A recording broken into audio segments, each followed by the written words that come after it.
Jaguar softball on Centennial Digital is driven by Freedom Tire, brought to you by these generous local businesses. Part of Ankeny Animal Hospital, Cabaret Sports Bar and Grill, Ted Sandine Photography, the Ankeny Real Estate Group, U.S. Cellular, Made at the Shade, the Edward Jones Office of Kent Patterson, Smash My Trash, and Semro Family Vision.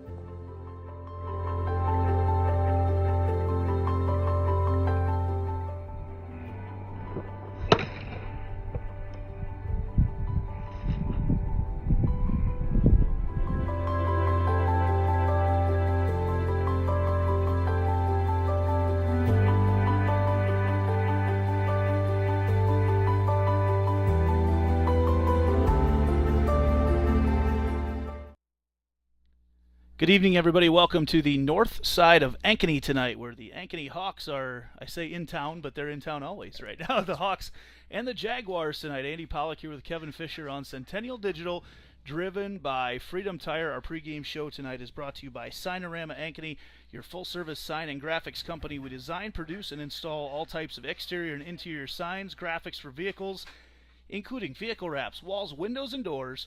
We also do banners, yard signs, business cards, real estate signs, trade show exhibits and displays, flags, and more. Call us at 515-216-1240 or visit www.signorama-ankeny.com. Kevin Fisher, I started to put together a pregame show tonight, had stats, had everything, and then got thinking, what does it matter? You and I have both seen a lot of matchups, particularly on the girls' side, and the boys' side, between the Hawks and the Jags, and really none of it matters because crazy things always happen when the Hawks and the Jaguars play. You're absolutely right. You know, it doesn't matter if one team's 20-0 and the other team's 0-20.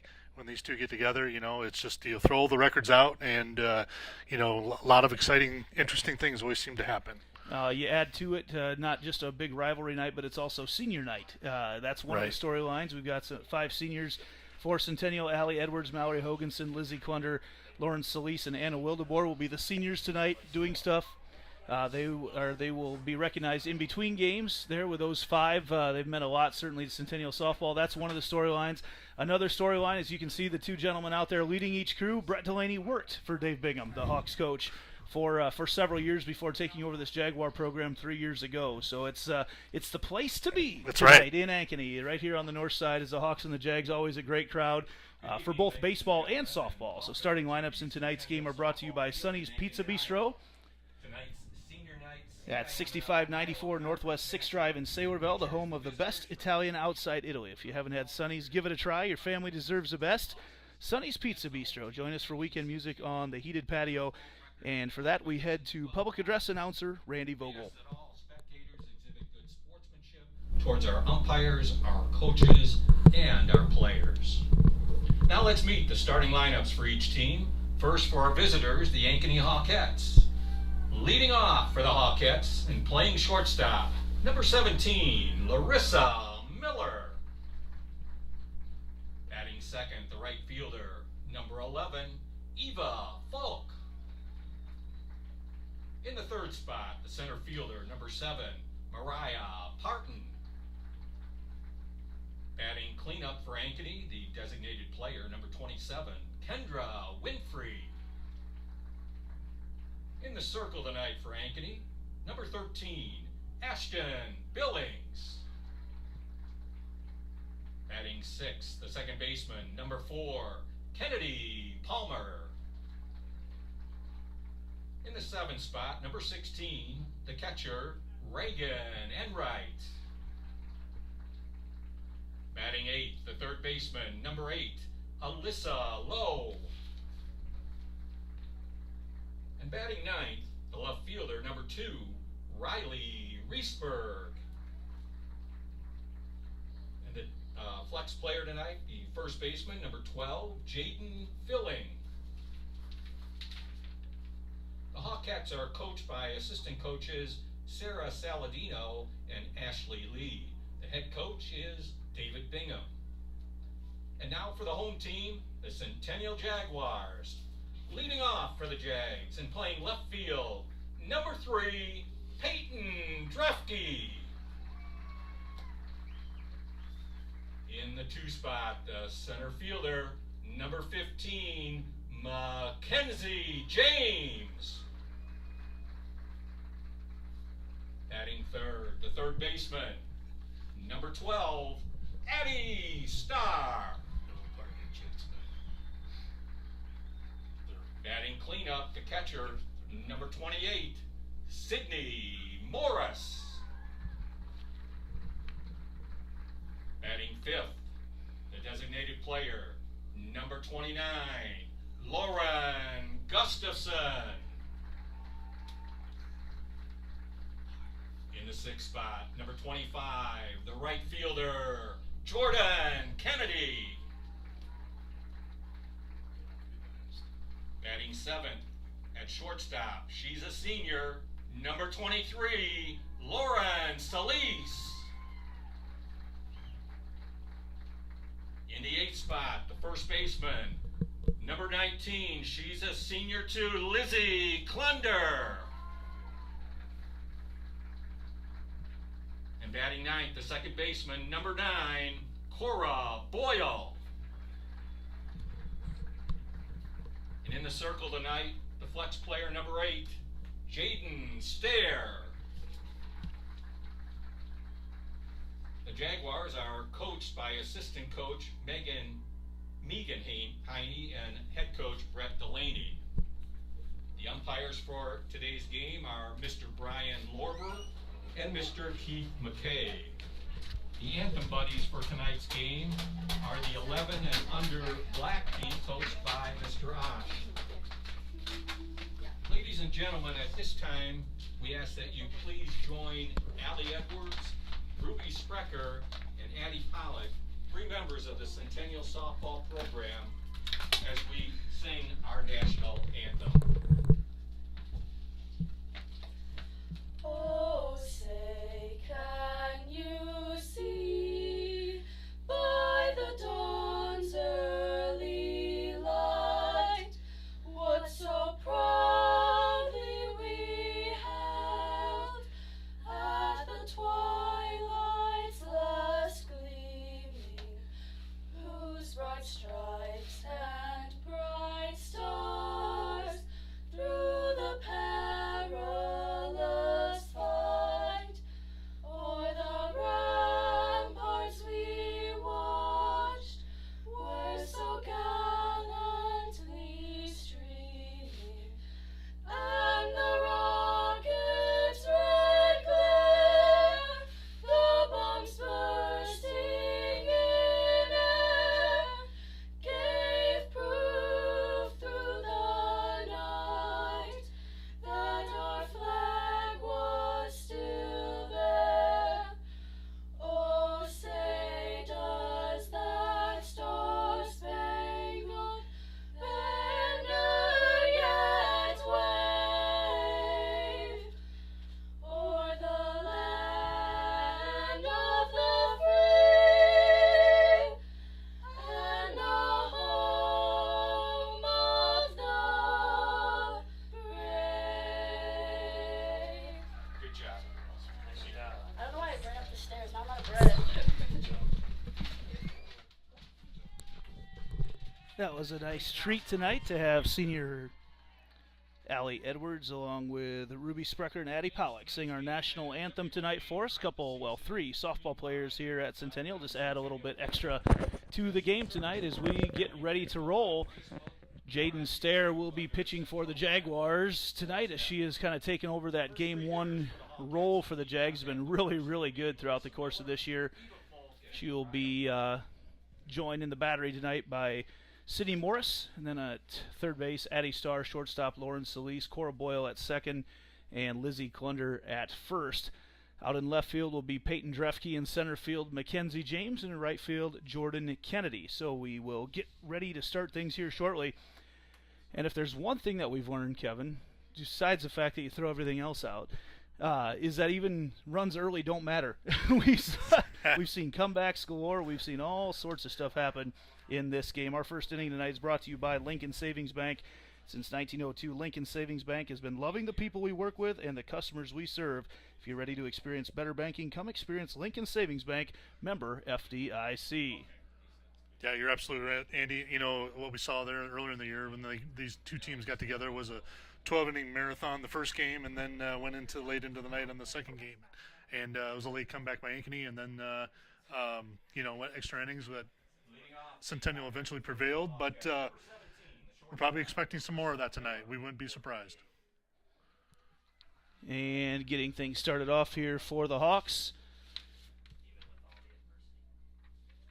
His first pitch is a strike to Larissa Miller. Leading things off, the Hawks will come up with a lot of lefties. They've got a lot of speed once they get it on the bases. That pitch misses upstairs for ball one, and it's 1-1 to count.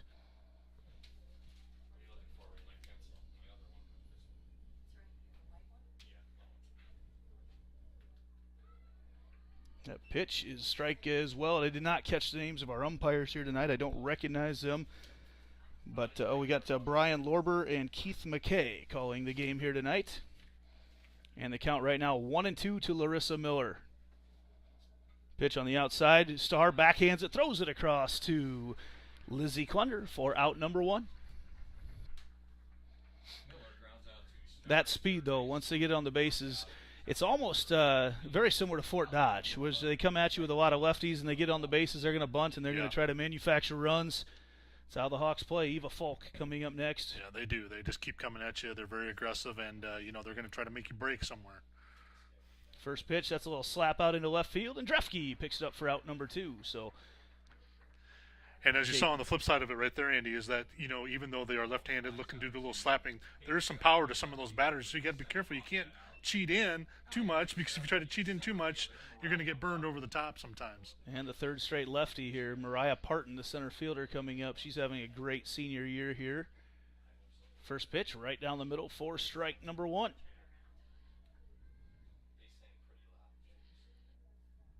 So the Jags playing with, they're going to have Boyle be part of the bunt coverage here as they go way outside on pitch number two to Parton. Boyle at second and Starr at third are the bunt coverage here, and Klunder kind of covering a lot of that ground out in right field. You see her playing way back at first base. Yeah. It's not really a shift, but it is just an adjustment of how the depth and the positions. And again, it just gets kind of some of your girls in positions they're not normally in as that pitch on the top part of the zone for strike number two. So 1-2 the count right now from Jaden Stair to Mariah Parton. 2 outs here in the top of the first. And that ball lined over there. Solis picks it up, throws it across Klunder for out number 3. The Hawks go down 1-2-3, no runs, no hits, no errors, no one left on base. We'll be back with the second inning right after this. This is Centennial Digital, driven by Freedom Tire.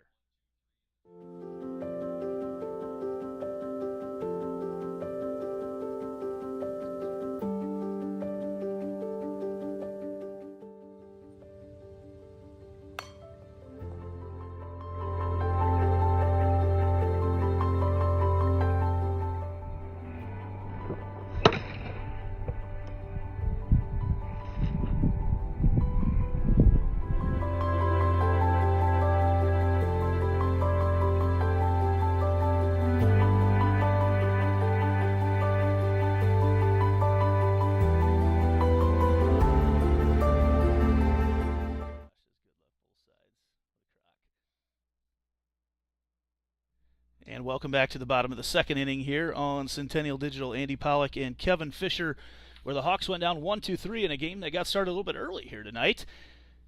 In the circle pitching for the Hawks right now is going to be Ashton Billing. She's had a very good year as well. Kind of become that game one starter for Coach Dave Bingham's crew. She'll be pitching part of the battery. Reagan Enright will be her catcher. Alyssa Lowe at third. Larissa Miller at short, Kennedy Palmer at second, and Jaden Filling at first. And then around the outfield, Riley Reesberg in left, the speedy Mariah Parton in center, and the even speedier Eva Falk out in right field. So that's you talk about this Ankeny Hawks squad, and it is an athletic group. Fortunately for the Jaguars, kept them off the bases, because once that speed gets on the bases, look out. Yeah, they did their job the first top half, the first inning there. making the plays, and that's what they try to do. They just put the ball in play. They try to make you make those plays, and if you don't make those plays, then it'll penalize you, and eventually they'll break through and find runs here and there. Peyton Drefke leading things off for the Jaguars. First pitch inside for ball number 1. Drefke, pretty good athlete of her own. Is a state qualifying golfer for the Jaguars this year, one of the multi-sport athletes. She eyes the pitch here from Billings. Outside corner for strike 1. Drefke, a couple of years in a row now, she was a leadoff batter on that state runner-up squad a year ago. Does a very nice job getting on base, just under 500 there getting on base. Very nice batting average, too, of over 360. 1-1 to her. And she bounces that one through. That's going to be over to Miller. And Drefke outruns it, gets the infield hit. That's going to roll over. Drefke's going to head to 2. She is down and safe. So Peyton Drefke, I'm not sure how they'll rule that, how she got to first.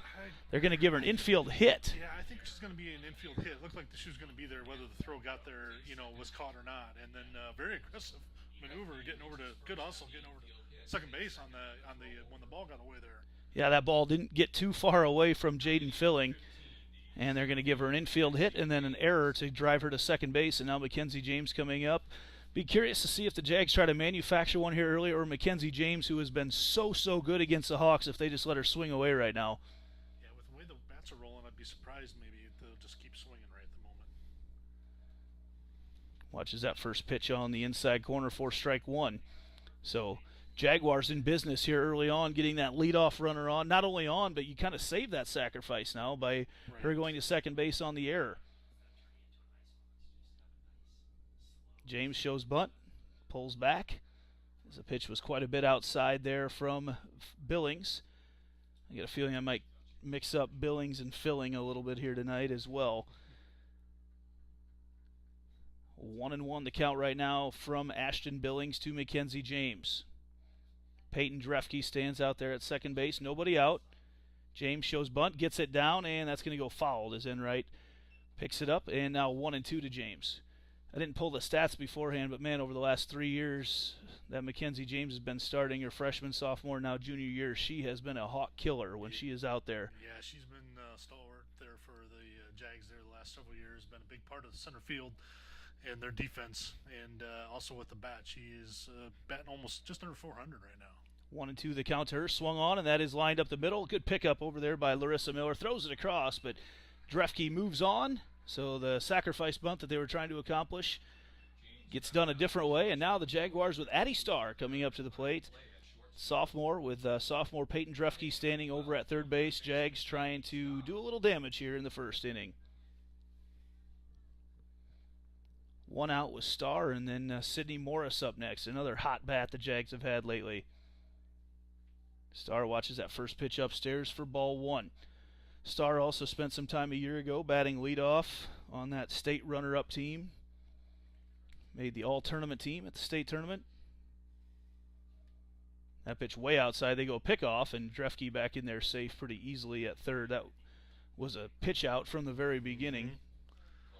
Yeah, we've seen Coach Delaney move the lineup around a little bit throughout the year this year, but it looks like it started to settle in here now as we've gotten to the last few games of the season. That pitch is a strike on the lower part of the zone to Starr. Starr comes in batting .340 on the season.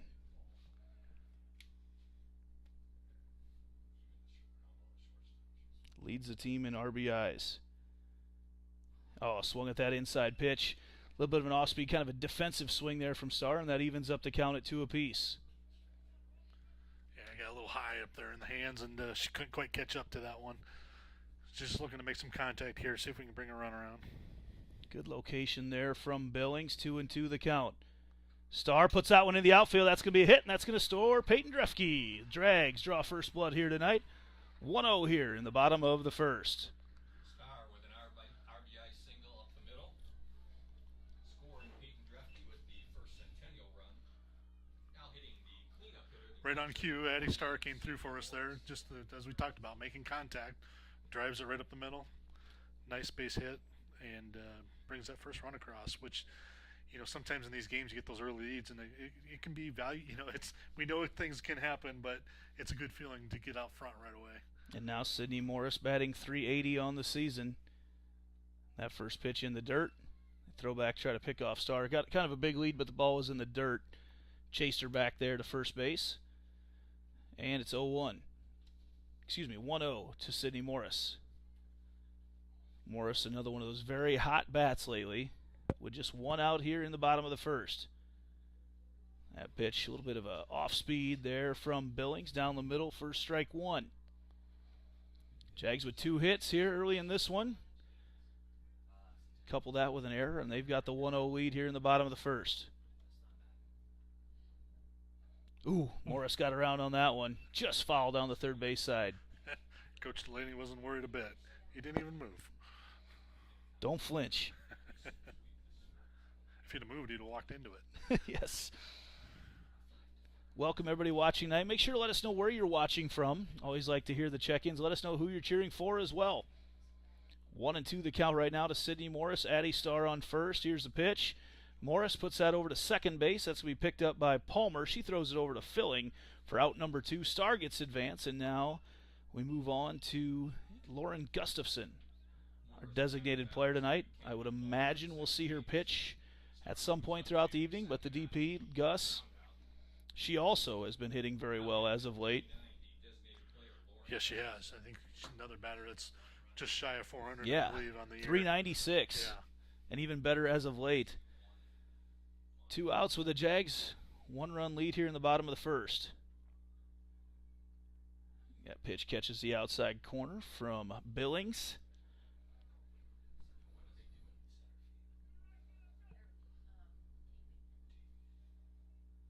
Oh, 1-1 right now, the count to Gustafson.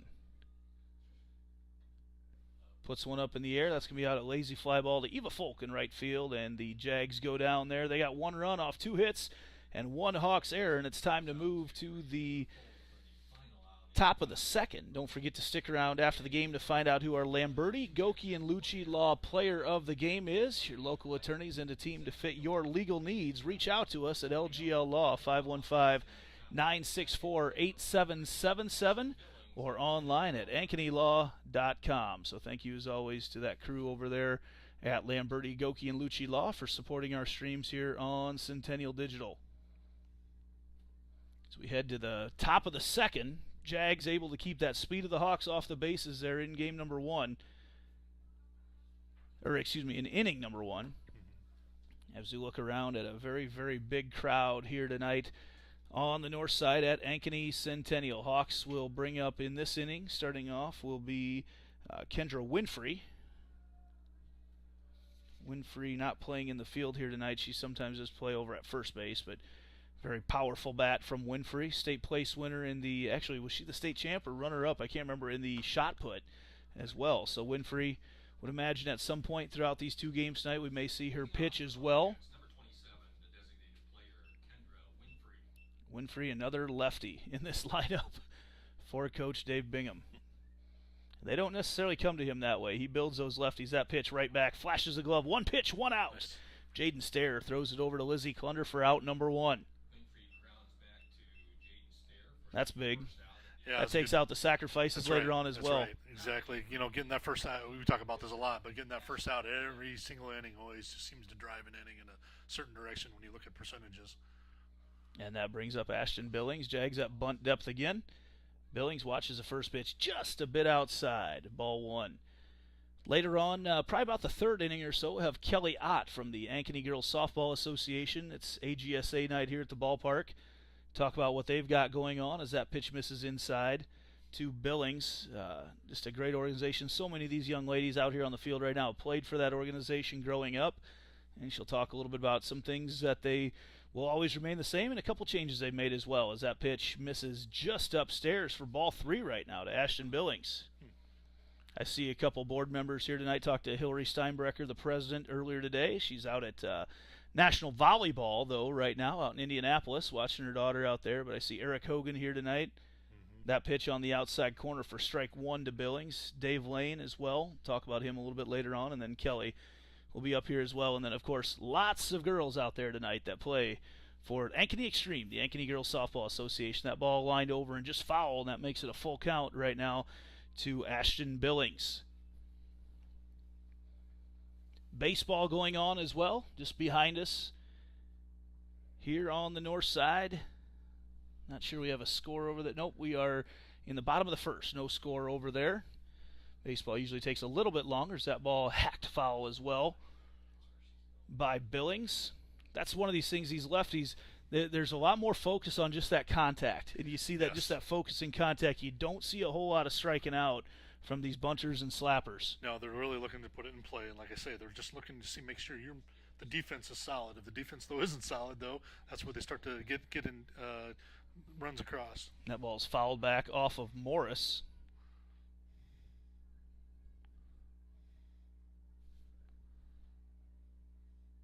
Again, let us know where you're watching from tonight.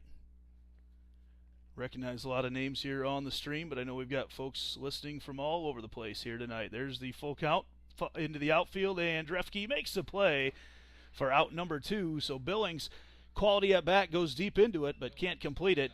And the Jaguars get their second out of the inning. Good job there by Jaden Stair to stay with that, getting behind 3-0, but working our way back in and eventually getting the fly out. First pitch to our first righty of the night. Coming up to bat right now is Kennedy Palmer. 6 batters in. Yeah. So many of them. They teach that slapping. Bingham has his slapping camp each year, and the righty takes a hit by pitch right there. Kennedy Palmer with 2 outs takes a hit by pitch, and that'll bring up Reagan Enright. Just lost control of that one a little bit, right on the hip. A little too much inside. So Stair gonna reload here now to catcher Reagan Enright. First pitch misses outside for ball 1. Over at first base is Kennedy Palmer. Jags got their run in the bottom of the first, and that's where we stand right now with 2 outs here in the top of the second. That pitch outside corner, strike 1 to Enright. Great crowd here tonight as you look around. It's kind of the night to be here. If you're listening to us or watching us right now, share the post. Let everybody else know what's going on here tonight on the north side. Big night. Let's feature the accomplishments of these girls. Bouncer over to Boyle.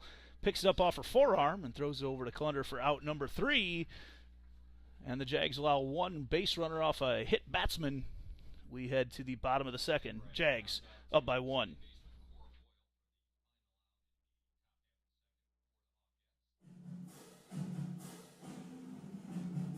Jaguar softball on Centennial Digital is driven by Freedom Tire, brought to you by these generous local businesses. Part of Ankeny Animal Hospital, Cabaret Sports Bar and Grill, Ted Sandine Photography, the Ankeny Real Estate Group, U.S. Cellular, Made in the Shade, the Edward Jones Office of Ken Patterson, Smash My Trash, and Semro Family Vision. And welcome back to the bottom of the second inning. Jaguars here in the lead tonight in game number 1. We'll have 2 7-inning games here tonight. Jags earlier this year played the Hawks to 12 innings in game number 1, then had to come back and play game number 2, won them both. And upcoming right now, 8th grader Jordan Kennedy was kind of the hero of that night in a game that featured a couple different lead changes and a huge comeback by the Hawks in the bottom of the 7th to go to extras. Then in the top of the 12th, Jordan Kennedy hits a 2-run bomb over the left center fence that maybe hasn't landed yet. And it traveled the waves. It did. I think Polk City might be mailing that one back at some point there from the Ankeny Hawks softball field, and Kennedy comes back up here to lead things off in the bottom of the second inning. Leading off the bottom half of the second for Centennial, number 25, the right fielder, Jordan Kennedy. Ashton Billings comes back out to pitch for the Hawks, and we mention that because Dave Bingham will rotate his pitchers through as that pitch is low for ball 1. Yeah, he likes to use a lot of the players on the roster, every single game. You see him use a number of players, probably a little more so than some other coaches do, but nothing wrong with it. Just like you said, he gets them all involved.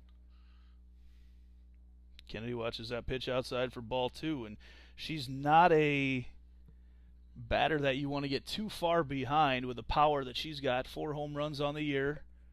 Batting just a shade over 400 is Kennedy.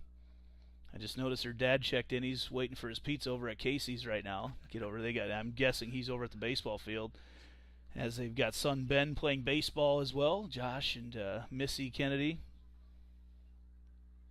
Right now, the count 2-1 to Jordan. Family affair here tonight for the Kennedy family.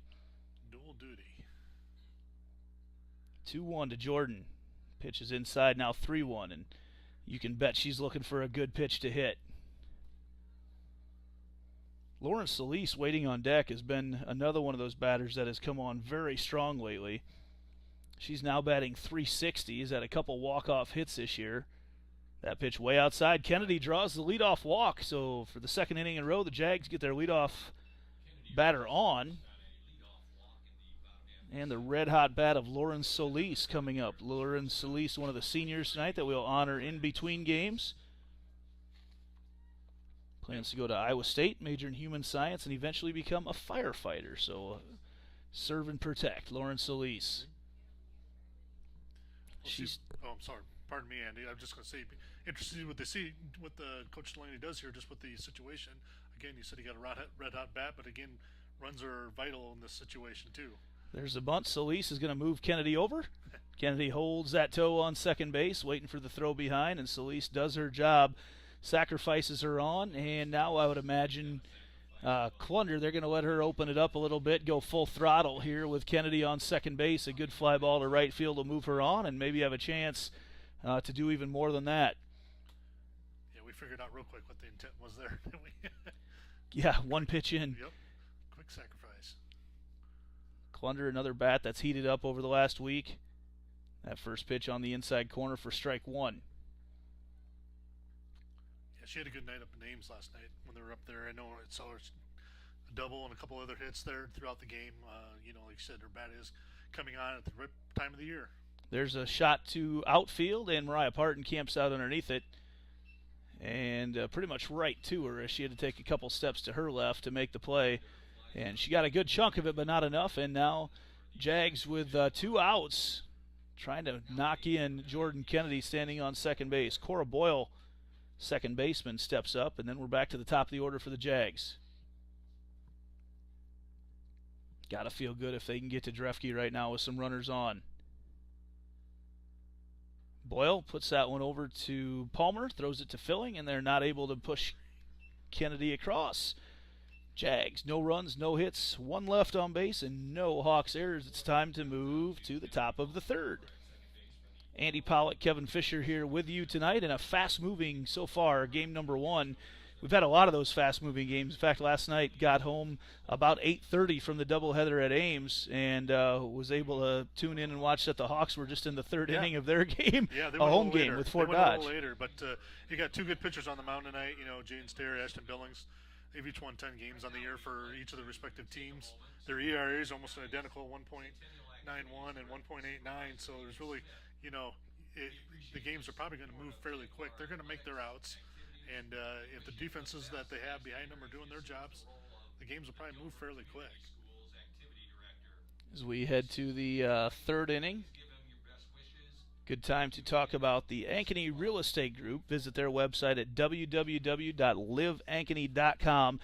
See, there are 3 ways to sell your home in Ankeny. That's www.liveankeny.com. Thanks, as always, to Michael Heider and Colin Pansy and their team there at Ankeny Real Estate Group for their support of so many activities in Ankeny. I'm guessing those guys might even be walking around here tonight, as they seem to be everywhere. Alyssa Lowe leading things off for the Hawks. Watches the first pitch on the outside corner for strike one from Jaden Stair. I see Kelly Ott from the Ankeny Girls Softball Association is making her way up here. Talk to her a little bit about what's going on with AGSA as that pitch just a bit inside from Stair. Kevin, I'm going to go ahead and have you pass that over to Kelly, and we'll talk a little bit of youth softball here in Ankeny. Just put that around your neck, Kelly, and we can chat a little bit as a grounder over to Stair. She throws it over to Klunder for out number 1 of the inning. Jags have had some very efficient defenses right now. So Kelly Ott, Kelly, I know you're not the board member of AGSA right now, as I talked to Hillary a little bit earlier today, and you've got a lot of your players that you've watched over the years grow up are out here on the field tonight, and you got to feel pretty good about that. Absolutely. It's great watching all of them, both teams. Absolutely. As you see that first pitch there, too, that is Riley Reesberg up to bat right now for the Hawks. First pitch is a strike. Kelly, you guys, I know registration just completed right now for the coming year. Correct.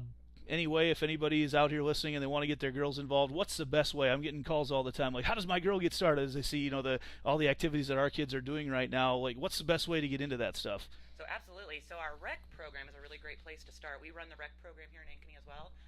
Really great starting spot for girls 6U, 8U, 10U. We have a 12, 14U program that's really grown in the last couple of years also for older girls that want to play at a rec level. That's where we usually get our start. The registration for that actually closes July 1. Oh, so they've got another day. You've got one more day. All right. Yep. But that's a great starting spot. Our teams for this year, we had our tryouts this week, so those are getting filled up here in the next week or so. And that season starts August 1. But still not, like you said, someone can still get in right now as they do stuff. And when does one get started in that? How early can they go? Absolutely. So rec, we start at 6U, as young as 6U. But actually, in this last couple of years, we've added 6U and 7U teams to Ankeny girls softball. And they've had a lot of fun, a lot of success, and we cater it to that age. We know that 6Us probably aren't going to play as intense of a schedule as our 12Us do. But we've had a lot of success, and we've had a lot of growth in that area. 1-1 the count right now to Larissa Miller, the leadoff batter here for the Hawks, as she fouls that one off to make it 1-2. I know I had my youngest this year just played her first year of 6U ball as well. One of those things that we said we would never do, but I can't speak highly enough about the experience that she had. And like you said, the schedule just not as intense. Play a couple nights a week. I think 2 tournaments. Very, very easy on a 6U player. Absolutely, and that's very appropriate for 6U. So yeah, I think we've done that right with that age group. So They glad to hear. They also added a 6U, or excuse me, they added 8C this year, which I don't think that's been a thing. That has never been a thing. Yeah, so the 8C division, C's always been for just like those teams that have beginning players on them. They have it at every age level. So to add an 8C really gave an opportunity for those 6U and 7U teams to not go out there and completely lose confidence when playing those stronger 8U teams. So it's been a good addition also. 2-2 the count right now to Larissa Miller. Kelly Ott, board member for the Ankeny Girls Softball Association, here with me tonight, and you guys have been so supportive of both sides. You know, like you mentioned, you've got girls on both sides that have grown up. You gave out scholarships when we played down at the Hawks earlier this year for alumnus of the AGSA. I know that's something that if you played in the past, you don't necessarily need to be a current player. If you played in the past, you're eligible for that. But there's so many other clubs. There's that ball lined up the middle. That's a nice hit there for Miller as James picks it up. And now the Hawks in business with runners on first and second here. And Eva Folk up to bat right now as Reesberg stands at second and Miller over there at first. I know there's a lot of other options for girls around this area to play, but you really, as far as having that AGSA experience, you get to practice right here at Prairie Ridge Sports Complex, one of the best complexes in Polk County, maybe even the Midwest. You hear about people that come here all the time. You're right here. You get local coaching. You've got access to your indoor facility. There's just a lot of advantages to playing for AGSA. Absolutely. And what's been great is we're seeing that Ankeny's, their city program has been really, really successful, and we've had more growth in our program than even a lot of other suburbs have. So we're doing something right here, getting a lot of girls involved at different age levels. So absolutely. And as you look around tonight, not only on the field but off the field, there's a lot of Ankeny Extreme players out there tonight. Got their jerseys on, absolutely. As Folk lays down that bunt, that is fair. Left it right in front of the plate, so she sacrifices runners over. Now 2 outs. Kelly, thanks for joining us tonight. We'll turn it back over there to Kevin here, but always good to hear about what things are going on here with the Ankeny Girls Softball Association. As Reesberg moves over to third, Folk moves over to second. Excuse me. And up to bat right now is Mariah Parton right now. Hawks in business? Nope, not anymore. They right over to Cora Boyle, and the Jags dodge a bullet right there in the top of the third as the Hawks had 2 on with 1 out, not able to push any across. We'll head to the Jags half of the inning right after this. This is Centennial Digital, driven by Freedom Tire.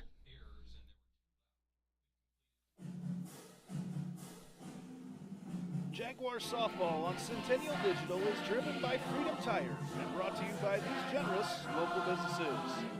Picturage Fitness, Weicker Realtors, the 515 Agency, Gershman Mortgage, Lane Family Wealth Management, Sinorama Ankeny, Wendy Thompson, an affiliate of Humble Travel, Springer Floor Care, Sonny's Pizza Bistro, Lamberti Goki Lucci Law, and Lincoln Savings Bank, member FDIC.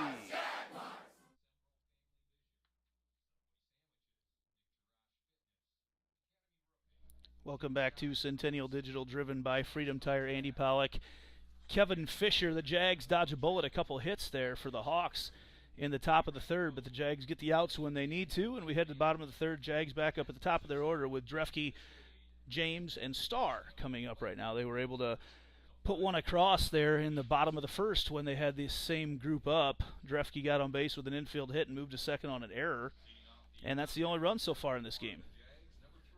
Yeah, both defenses are doing their job for the most part. With this, the Jays were able to get a couple hits there and get a run across that first inning. But we might find that a singular run might be crucial come later in the game here.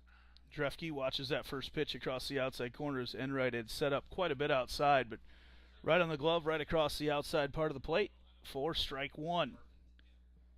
Drefke, very disciplined hitter.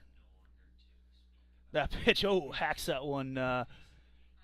Fouled out of play, but got all of that one. Drefke, we have seen in the past, he does have home run power, but now staring down the barrel of an 0-2 count from Ashton Billings.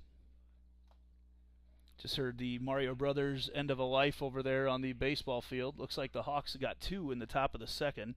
Drefke hacks that one. That's trouble there for the Hawks as they fired over, and just in time, nice quick release there from Kennedy Palmer to get the out. Yeah, that was a great play there by Palmer coming up there, because that was kind of the high, slow hop. I guess how did best describe that. And it has to be a quick release on that throw, otherwise you don't get the runner. But she executed it just right and got the out. Sun's starting to become a little bit of a factor out there on the field as Mackenzie James comes out, watches that first pitch quite a bit outside. I'm glad to see Josh Kennedy made it here from the Casey's parking lot. Did he bring pizza for him? I'm looking right now. He's got a bag. We'll have to see. He's quickly out to go watch some more baseball over there as he pops back and forth. 1-0 the count to Mackenzie James. James, just a little bit upstairs, but they called it a strike. I don't think that was the one she was looking for in that one. 1-1 right now the count to Mackenzie James. That might have been one she was looking for. Loops into the outfield, and trouble over there, and Larissa Miller does track it down. Initially misread that just a little bit, but good job to recover and got on it. So the Hawks get a couple quick outs here in the top of the third, and now Addie Starr comes up with 2 outs.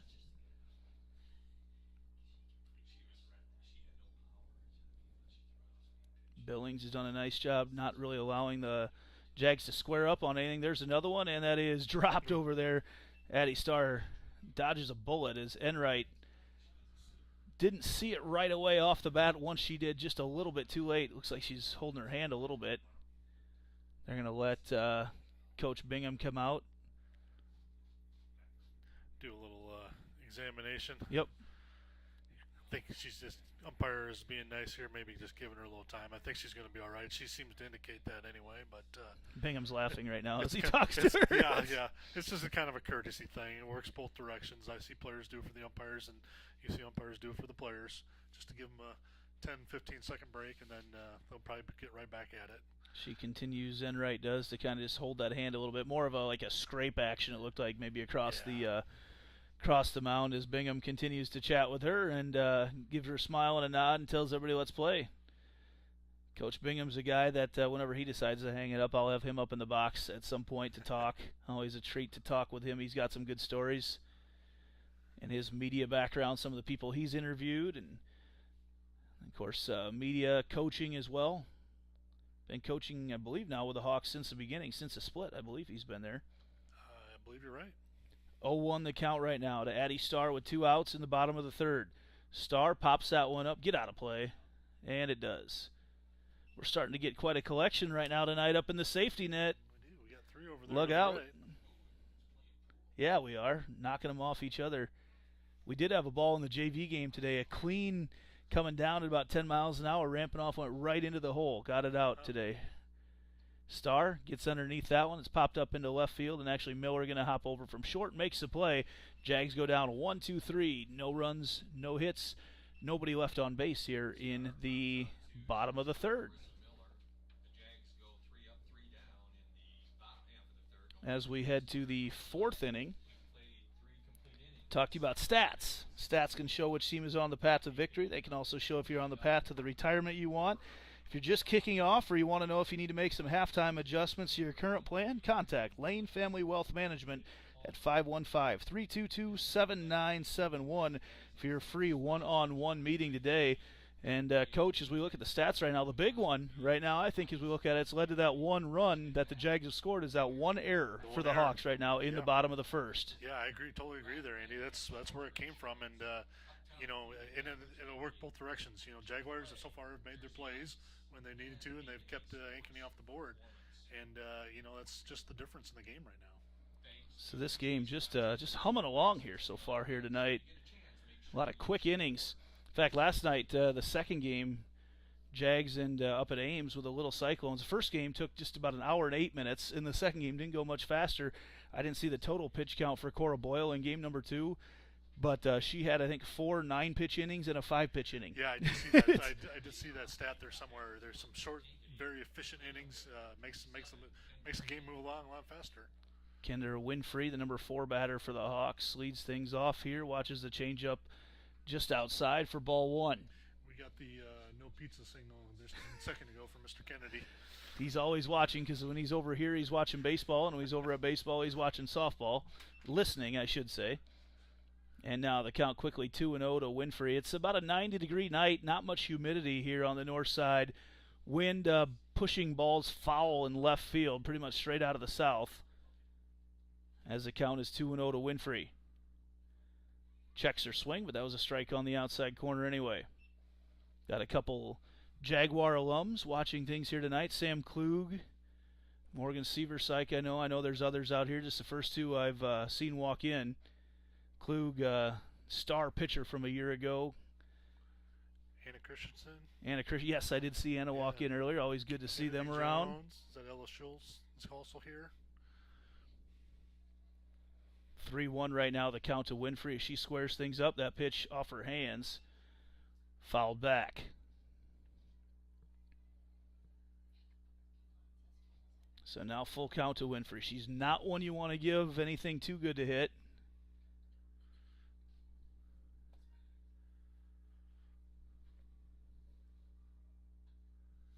As that pitch popped up over into left field, long run for Drefke and makes the play.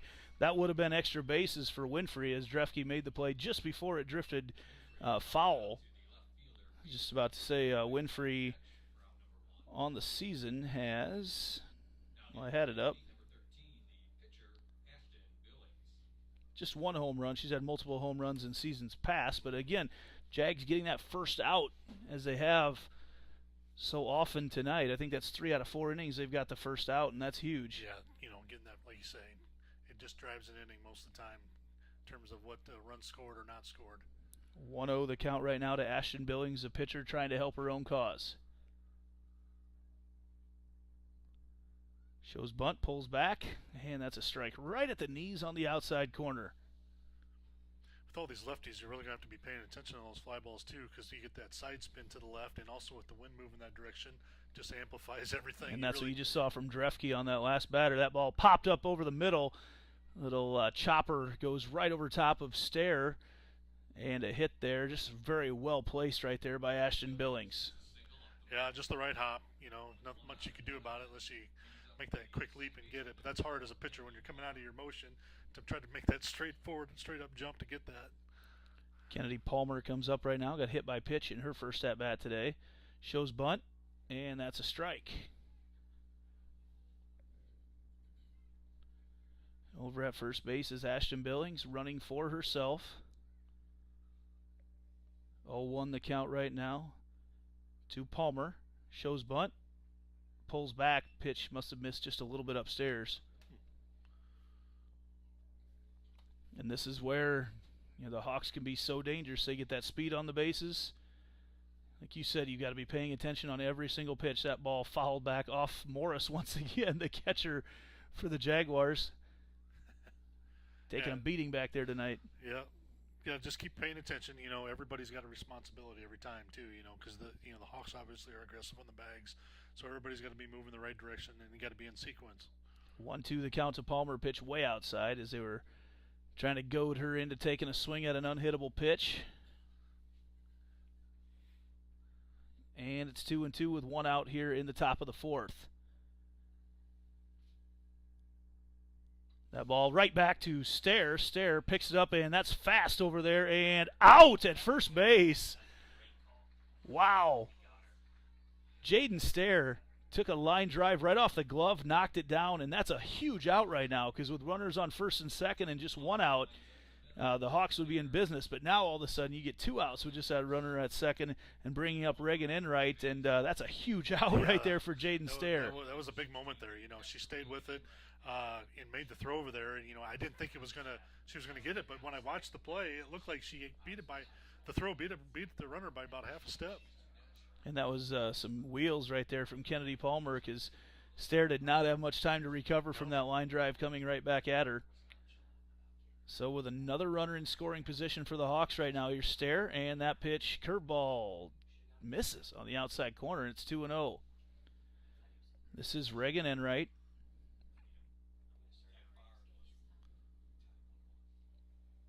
Two-0 pitch. Swung on, that's a high pop fly to left field, and foul.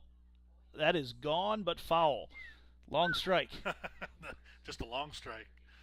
Yes. Enright hit what they would call the sweet spot on that pitch. I think with the wind not blowing, we'd have seen that one be inside the foul pole there. That was a probably about 4 feet foul out there in left field over the fence. So now 2-1 to Enright, and a little more breathing room right now. Can play around a little bit more of this pitch than he could at 2-0. She goes outside on the curveball. Runner goes, and they tag her out. No, they call her safe over at third. A little bit of a delayed steal. I thought they had her over there, but a little bit of a delayed steal over there at third. It was a good delayed steal, just that's not quite in time there on the tag with my star. So Billings ends up over there, and now the count's 2 balls, 2 strikes, and 2 outs. That's a big base right now for the Hawks to swipe. It is a big base, obviously you got to be solid behind the plate, but with 2 outs, if Jaden does her job here, she might get the out. There it is to Solis. Solis throws it across, and the Jags dodge another bullet for the second inning in a row. They leave a Hawk stranded at third. Jags still up 1-0. This is Centennial Digital, driven by Freedom Tire.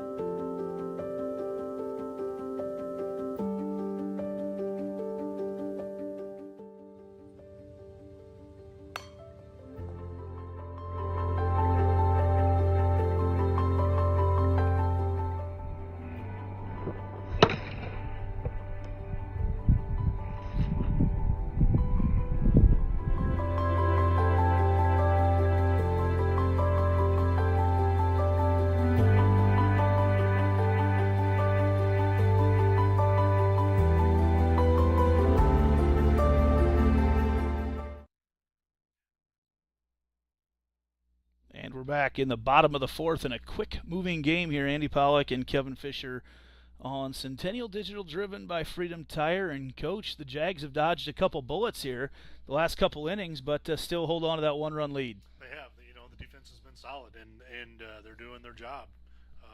All those ground balls and little, soft hits or bunts or slaps or whatever, and just keep doing what they're doing, and I think they're going to be okay. No shortage of balls put in play by the Hawks. In fact, I'm not sure there's even a strikeout for either team so far here tonight. Nope. But that error in the first inning looming large for the Hawks so far in this one. That led to a run. And so far, that's all that's been needed. So Jags lead 1-0. Cleanup batter Sidney Morris, starting things off here in the bottom of the fourth. Pitchers working very efficiently here tonight.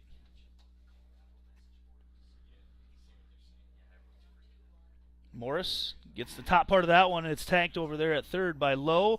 Morris runs it down, and the error is going to put her on first, and a leadoff error for Sidney Morris. We're going to get a courtesy runner in for her. Our first Heart of Ankeny Animal Hospital substitution, thanks to Dr. Stacy Munger and crew. In fact, I saw her walk in with her daughters. She'd call her Coach Stacy Munger, as I know she coaches an 11U team. husband Bo as well for Ankeny Girls Softball Association that we talked about earlier. Claire Suarez in to run there for Morris. As the second error of the night there on the Hawks. And now Lauren Gustafson steps up to the plate. So some power coming through the Jags lineup right now. You go with Morris, Gustafson, and then Kennedy, 3 batters in a row. Yeah, you know, and it kind of runs up and down their lineup. It's just getting the consistency, you know, from time to time where we've talked about this, stringing together a couple hits. Here's an opportunity right now. Take advantage of the air, string together a couple hits, and all of a sudden you're going to push a run across. Bottom of the 4th, Jags with a leadoff batter on once again. Gustafson shows bunt, pulls back. Suarez goes, and the ball is airmailed into center field. Suarez, that takes out that sacrifice really needed right now. It's just like that. It's 1-0 to Gustafson, and Suarez swipes second. So Gustafson might be looking more to get a hold of one and push it out to the right side. The Hawks had that red. They kind of shifted over for that, and just had the throw was a little high down to second base because the runner was trapped out there in between first and second. Gustafson bounces that one off herself as Billings was ready to throw her out at first. Gustafson, like I mentioned earlier, another one of those hot bats for the Jaguars lately. And every time I look out, there's more and more people here. It is a beautiful night to be out. That breeze is perfect. Early in the week, they were talking about 31-mile-an-hour winds. Gustafson reaches for that one, pushes it foul. So they're thinking about pushing across one more run here if they can manufacture one. Suarez out there at second. She's representing Sydney Morris. Nobody out here in the bottom of the 4th. 1-2 the count right now to Lauren Gustafson. Jordan Kennedy waiting on deck. Billings stares her down. Here's the pitch. Fastball, that is ground ball right through, and Gustafson going to be safe at first base. Outruns it, showing the wheels. And now the Jags in business with runners in the corners in the bottom of the 4th. Good hustle there by Gus, getting down the line on that little chopper. Just beat the throw out. It was close. I wasn't sure what they're going to call on that one. Got just enough of it, but not enough of it to have a lot behind it. And Coach Bingham going to want to come out and have a quick conversation with his infielders, now with runners in the corners. And that is a big start right now in this inning. An error and then a hit for the Jaguars, looking to do some damage here in the bottom of the 4th. So led things off with a Sydney Morris getting on by error over there at third. Claire Suarez ran for her, stole second. And then right there, an infield hit for Lauren Gustafson, the 3rd hit of the night for the Jaguars. And here we sit right now with 8th grader Jordan Kennedy, her .409 batting average, and 4 home runs up to bat right now. Yep, just looking for some contact here. You know, I mean, granted, she obviously want a base hit, but you know, we'll take a big fly ball at this point in time. You know, push one across, but here the Jags definitely have an opportunity to push a couple runs across here just with the situation. So Coach Bingham still out there chatting with his entire infield, wants to talk about how they're going to handle this 1st and 3rd situation. Even right now, I'm not even sure with the Jaguars if you're worried about a double play type ball up the middle, because you're going to score that run, and I feel like that run is huge at this point in the game. I agree. You know, just from what we've seen so far, 2 runs might make the difference. But you know, we've seen the funny things happen later in the games. But so the more you get right now, the more important, you know, the better you're going to feel later on towards the end of the game.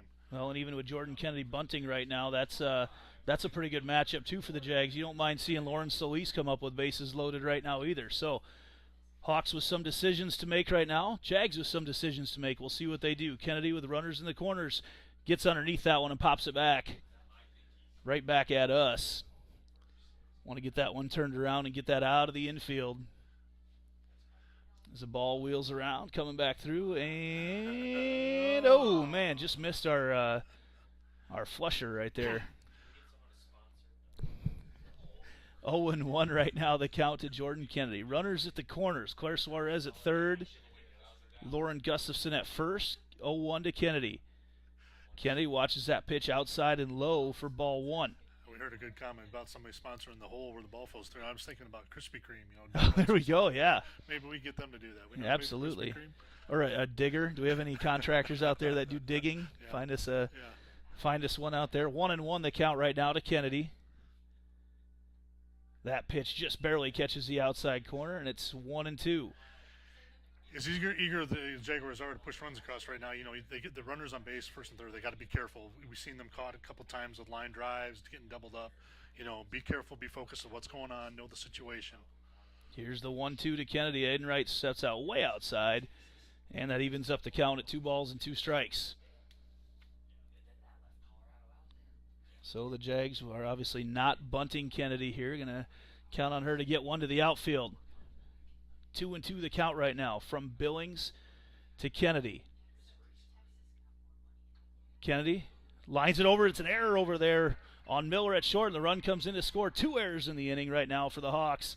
And another run comes across for the Jaguars, and staying in business right now. Hard hit ball by Jordan Kennedy. Just kind of like what we talked about, making good contact, getting the ball in play. Nice job there by Jordan. Hawks make the error and get the run across and don't even have to give up an out on the play. Never had to worry about sacrificing anybody, and now you feel pretty good about Lauren Solis coming up right now, right side hitter.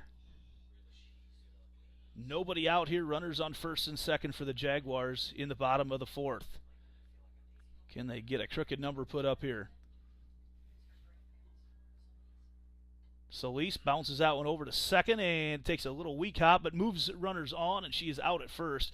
Again, Kennedy Palmer's got a really quick flick over there at second base, gets rid of that one, but Solis does the job of moving the runners on, and now if Lizzie Klunder can get one to the outfield, the Jags will score another run. Yeah, that was another play. Man, I've never seen a ball bounce that high and stay in the infield like that, and stayed with the play there, made the out, but as good as a sacrifice in that situation, moving the runners over to second and third. So Klunder with 1 out right now. Runners at second and third are Gustafson and Kennedy. Way outside they go, pickoff move. They try to go back and get Gustafson on the pitch out. Just kind of what we talked about there. Runners got to be focused. I know they're going to be trying to be aggressive, trying to obviously wanting to score, but don't get caught in a bad situation here where you get an unnecessary out. 1-0 the count right now to Klunder. Klunder, oh man, that's when you want fair. It's exactly what you want over there to the right side. Just foul over there out of play, and it's 1-1. So the tempo of the game slowed down a little bit here in the bottom of the 4th. As the Jags have pushed some runners around. Manufactured one off a couple errors. Here's the 1-1 to Klunder. She shows bunt. Klunder puts it down, and the Jags going to score. Safe at home, and Klunder safe at first. Lizzie Klunder pulls the bat down at the last second. Completely unselfish, was ready to sacrifice herself, and she's rewarded safe at first and the RBI. Wow, it caught him off guard there just a little bit, I think. I think the Hawks were thinking something's going to be hit, and pulling the bat down and laid down a beautiful bunt, bringing the run across. Wow, that was a great play. And getting first on the play at the same time. So the Jags now may be able to keep some bunting going right now. And, man, if you could get back to the top of the order with bases loaded and just 1 out, look out. Cora Boyle coming up right now, and Klunder, just a perfectly placed bunt there, scores the run of Gustafson. The Jags now up 3-0 in the bottom of the 3rd. Kennedy moves to third, Klunder at first. Boyle up to bat. Boyle shows bunt, and she misses, and Klunder steals second. The ball gets away. Kennedy holds up at third. I think obstruction was called anyway there at second base as Miller and Klunder. Frozen, runners frozen then. Well, excuse me, the runner could have still advanced. Yeah. Runner could still advance on Yep, that situation. it's a delayed dead ball. Yeah. So how about Klunder showing off the wheels? Infield bunt and then stealing second. And now Cora Boyle might be looking to lay one down as well. 0-1 the count to her. She swings away. Boyle, that's a hot shot out to left field. Kennedy going to tag up. Kennedy comes in, the throw, and Kennedy's going to score at home as well. Sacrifice fly for Cora Boyle does the job, and the Jags are up 4-0. Great job there by Cora Boyle, doing her job. You know, we got runners in scoring position, making the contact, getting the deep fly ball, get another run across. That's another big run for the Jags there. Couple errors have led to 3 runs here in the bottom of the 4th for the Jaguars. They lead 4-0. 2 outs right now. Drefke up to bat. Lizzie Klunder at second, and that might score. Klunder coming around from third. Here comes Klunder, the throw from Parton, and not in time. Klunder going to score. Drefke in safe at second. Big inning for the Jags. Drefke come up there right away looking for something to hit, found it. He brought Klunder around from second. Klunder showing a little speed tonight. I like it. Yeah, Clunder doing the work with her feet, and now Mackenzie James comes up trying to keep this rally alive. James watches that first pitch for a strike. I love how the Jags have come up looking to hit right now in this inning. 3 hits, 2 errors on the Hawks, and it's led to 4 Jaguar runs here with 2 outs in the bottom of the 4th.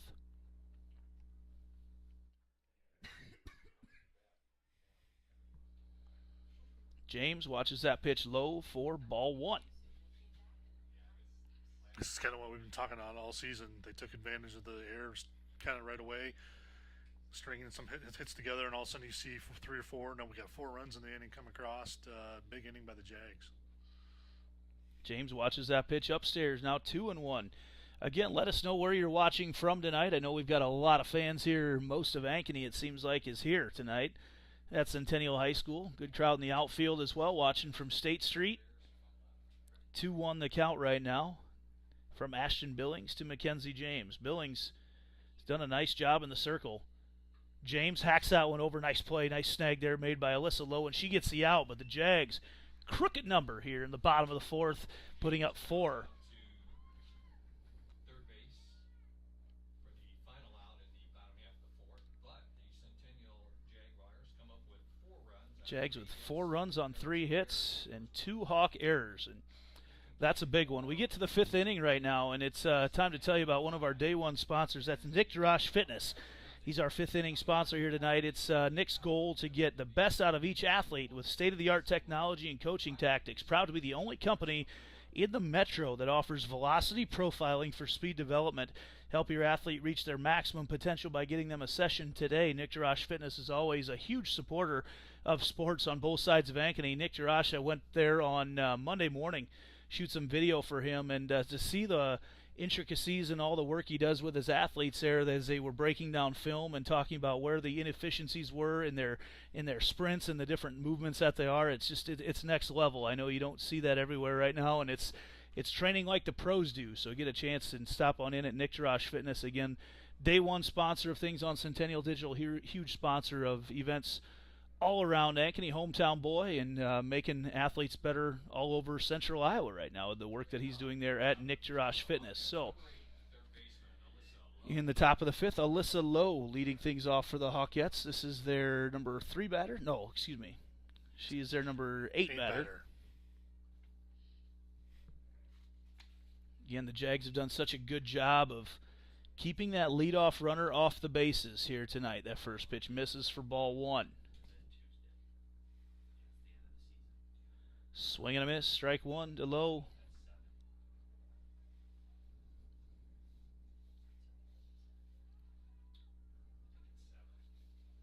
Jaden Stair, who's been really, really good tonight in the circle.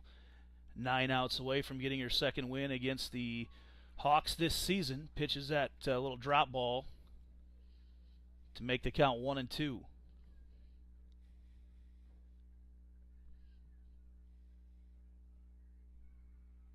And that ball just barely fouled back by Lowe. You know, no strikeouts yet tonight for Jade in the circle, but getting all the soft ground balls and things like that, the things that you need to do as a pitcher. You don't strike out everybody every game, you know, but what you do is you just try to create the plays that your defense can make. There's a ball lifted over there, and it is just foul. Whew. Just foul down the right field line. Umpire standing right beside the ball watching it land, and might have got a little home field, maybe the line a little bit crooked right there because that was heading right down. It couldn't be much closer than that, and Lowe probably would have ended up on second just where that ball it's rocketed to the right. It spins to the fence, and it gets away from all the defenders. Stair goes outside with a 1-2, hits her spot, but it's a little too far outside. Now it's 2-2. Nobody out here in the top of the 5th. Jags working on a 5-0 lead. Pitch swung on line over, that gets through that little 5.5 hole, and leadoff single for Alyssa Lowe. Jags in position here now, though they can just play to get the out. Any sort of sacrifice, you're just trying to get the out right now with that 5-0 lead. Now we get to the number 9 batter, Riley Reesberg. I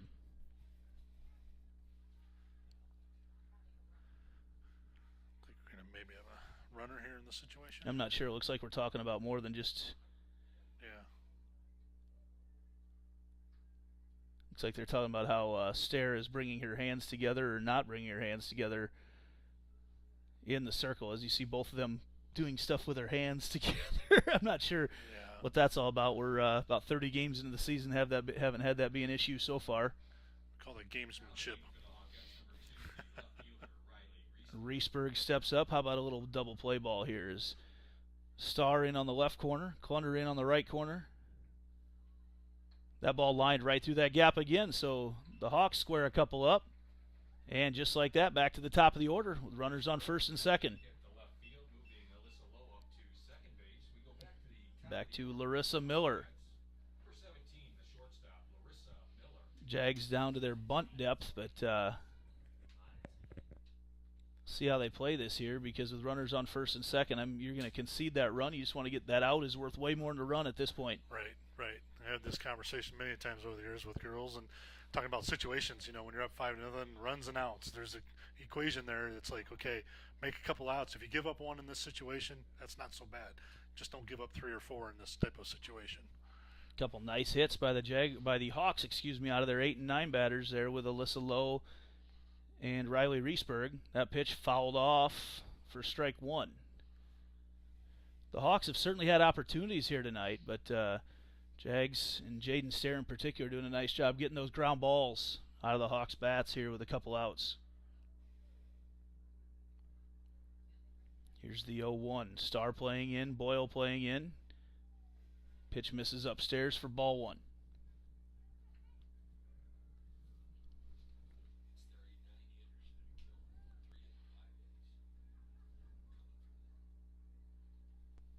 That pitch lined over. Addie Starr picks it up, throws it across to first. That's what they needed, the double play. Addie Starr. Nice. Wow, great job there by Addie Starr, snagging that ball out of the air. Thought it was just going to fall foul and then throwing it across. Like you said, doubling it up over at first base. And all of a sudden now, Jags are in business getting out of this inning without any harm. Whew. Addie Starr comes up huge. Able to pick Reesberg off of first after. That's no man's land right there for Riley Reesberg. Nothing she can do about it. Now Eva Folk up. Heck, you might even be content with giving Eva Folk first base right now. Get one of the fastest players in the state. Yeah, just move her over. In a situation like that, it might not be a bad thing. A walk is not harmful in this situation. 1-0 the count right now to Folk. She swings and misses at that one. Boy, Hawks, again, we've talked about, they've had opportunities tonight but haven't been able to capitalize, and they had a big one here in the top of the 5th. And that double play to Addie Starr, huge for the Jaguars. And you can't really teach that, Andy. It's just instinct, great instinct there by Addie, turning and making that throw. Probably had a chance. I'm not sure if the hit and run was on or if they were just getting their aggressive leads, because might have had a chance also to pick off that lead runner at second, but the angle just makes it so much easier to throw to first. Plus, you got a backstop there if you miss, rather than throwing it out into right field. 1-2 the count right now to Folk. Ball fouled off once again over to Mariah Parton in the on-deck circle. Boy, if the Jags could get through the top of the order right now without giving up any runs, you got to feel good about the chances for Coach Brett Delaney's squad the rest of the evening.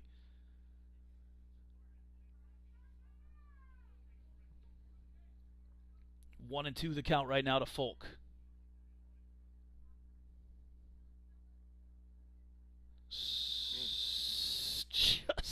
Just outside. Folk was thinking about that long and hard.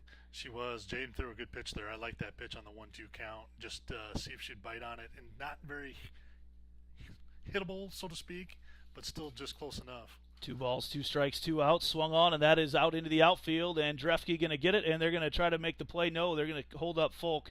Actually, no, the ball gets away. Now Folk thought about even rounding second. No one stepped in to cut off. The ball was just kind of thrown to the infield, and the Hawks do get a run. That was just kind of a weird little play. I'm not sure where that throw was going to.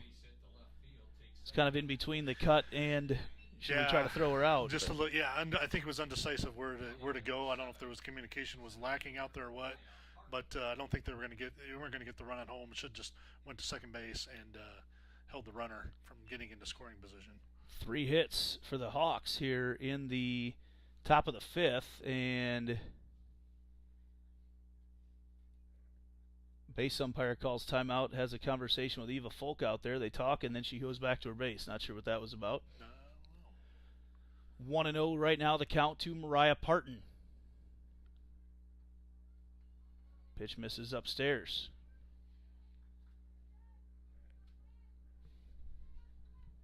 Two is the score over in the third inning at the baseball field. Hawks and Jags. That pitch misses upstairs as well to the speedy Parton. And it's 3-0 to Mariah. Jags just need to get one more out of this one. Jaden Stair's been so good here tonight, and now Coach Brett Delaney decides he wants to move Parton to first base. Just going to give her the base. She doesn't want it, but much easier now. You're just getting closer to a right-handed batter. That's what the Jags want to do right now. That's true, too. That's true. In the situation now, you got options. As a defense, you got 3 bases to go to make your last out, whereas you just had one open bag before there. That'll bring up Kendra Winfrey. What's Winfrey 0 for 2 on the night? 0 for 2 for 9. Got a ground out and a fly out. The first pitch on the outside corner for strike 1. Jags again just trying to dodge another big bullet in this top of the 5th. Hawks got the first 2 runners on. Now 2 outs, and they've only scored 1 as that pitch misses upstairs from Stair. Must be some strikeouts being rung up over on the baseball field. Little Mario. Hear Rodney Tomlinson's sound effects over there. 1-1 the count right now from Stair to Winfrey. That misses outside, so Stair starting to get a little bit behind some of the batters. Also, though, Winfrey not one of those batters that you want to give her anything good to hit.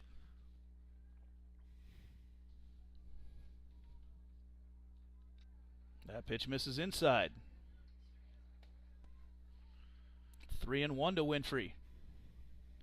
With Ashton Billings, the pitcher, waiting on deck. Had a hit in her last at-bat. 3-1 to Kendra Winfrey. Swing and a miss. She went after the outside pitch. A little bit of a screwball look there from Stair. Real nice pitch. See if she can find another corner here to work. Full count right now with 2 outs to Kendra Winfrey.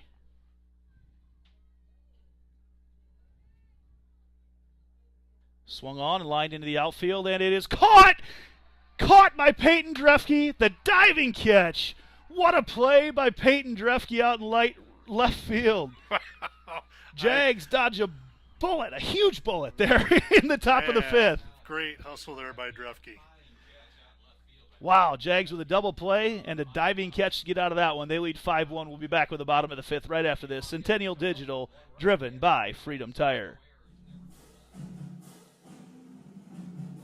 Jaguar softball on Centennial Digital is driven by Freedom Tire.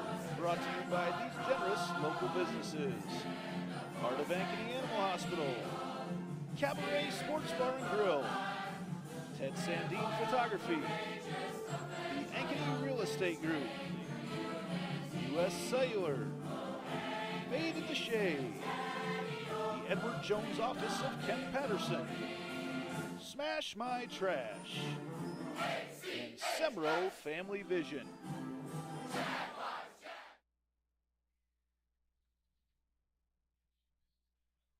And we head to the bottom of the 5th. Jags up 5-1 right now, and the Hawks, it's not for lack of options right now tonight for the Hawks, but the Jags have just come up with some huge defensive plays when needed tonight. And that's we've been waiting kind of all year for the Jags bats to hit at the right time, but tonight so far through 4.5 innings, it's been the gloves hitting at the right time. I tell you, Coach Delaney's got to be very happy seeing the defense that's being displayed here tonight by the Jaguars, just making some incredible plays, getting themselves out of a couple little jams there now, and keeping the score at 5-1, you know, and going into the bottom of the 5th here. Quick look around the CIML tonight, powered by U.S. Cellular. At U.S. Cellular, we care about our customers and communities.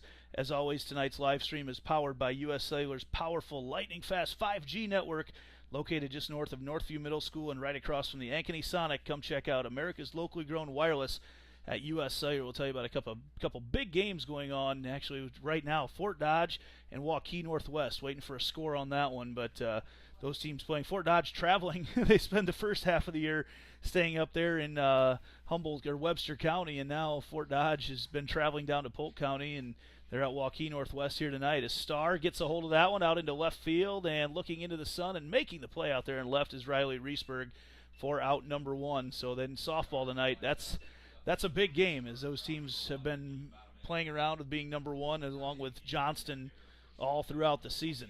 Right, yeah, defending state champion with a team that's currently ranked number 1 in the state. He doesn't get much bigger than that for games. Sydney Morris now up to bat for the Jaguars. Morris hacks that one over there to Larissa Miller, picks it up, throws it across the infield, and scooped up there by Jaden Filling for out number 2. So quick inning of work here so far from Ashton Billings, who other than the 4th inning hasn't really thrown a whole lot of pitches here tonight. No, she's been pretty efficient with the pitches there, for most of the batters, and just like I say, it got away from her just a little bit there in the 4th inning. Lauren Gustafson up now. Gus fouls that one off herself in the box. One more thing about USO, a great time to get in. They've got some incredible specials on all sorts of smartphones right now. Get in there, and when I say incredible, I mean incredible. Get in there right now. They're talking free phones, trade-ins, all sorts of good deals there. So get into US Cellular again, the one just north of Northview, up here on the north side. They've got a location on the south side as well. Gustafson bounces that over to Miller. Miller off the hop, throws it across, and Gustafson outruns it for another infield hit for Lauren Gustafson. Good hustle there by Gus to get down the line. When you watch, you saw the defender kind of back up a couple steps on that play. That's one of those you just got to come in and make. It's a do or die type of thing, because the more you wait for that ball, you're just letting that runner get down the line a little faster and probably gain a step or 2, and Gus gets onto first on the throw. On the high hop, too, from Gustafson. They try the pickoff over there to first base. It goes off Gustafson's thigh. Wow. Just nails her right in the left thigh. And I think she's laughing. She is, but that peppers a little bit. But that's get some Gus. Stitch marks from that one. Yeah.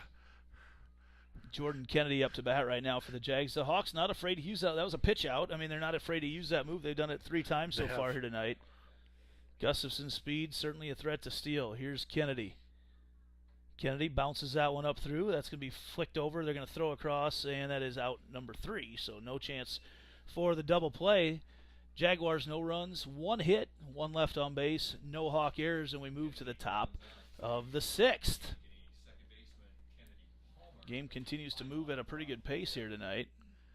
For Centennial, no runs. They come up with 1 hit, no errors, 1 left. We've completed 5, and the score remains Centennial 5 and Ankeny 1. Coming up for the Hawkettes, it'll be their 5, 6, and 7 hitters. Gershman Mortgage, Midwest Premier Mortgage Lender, is proud to support all Ankeny sports, whether you're looking to purchase a new home, vacation home, upgrade or remodel an existing home, or refinance your current mortgage. Gershman Mortgage is here to help. With over 65 years in the mortgage industry, we have security, experience, and unmatched service. Visit our Ankeny office, call 515-964-5952, or visit www.gershman.com to get pre-approved today. Gershman Mortgage, NMLS number 138063. So, Jaden Stair now 6 outs away from her 2nd win over the Hawks this year. See if she can close them out. She's going to have to go through, let's see here, Billings, Palmer, and Enright to start this inning. Lefty, righty, lefty. Billings watches that first pitch. A changeup falls in there for strike 1.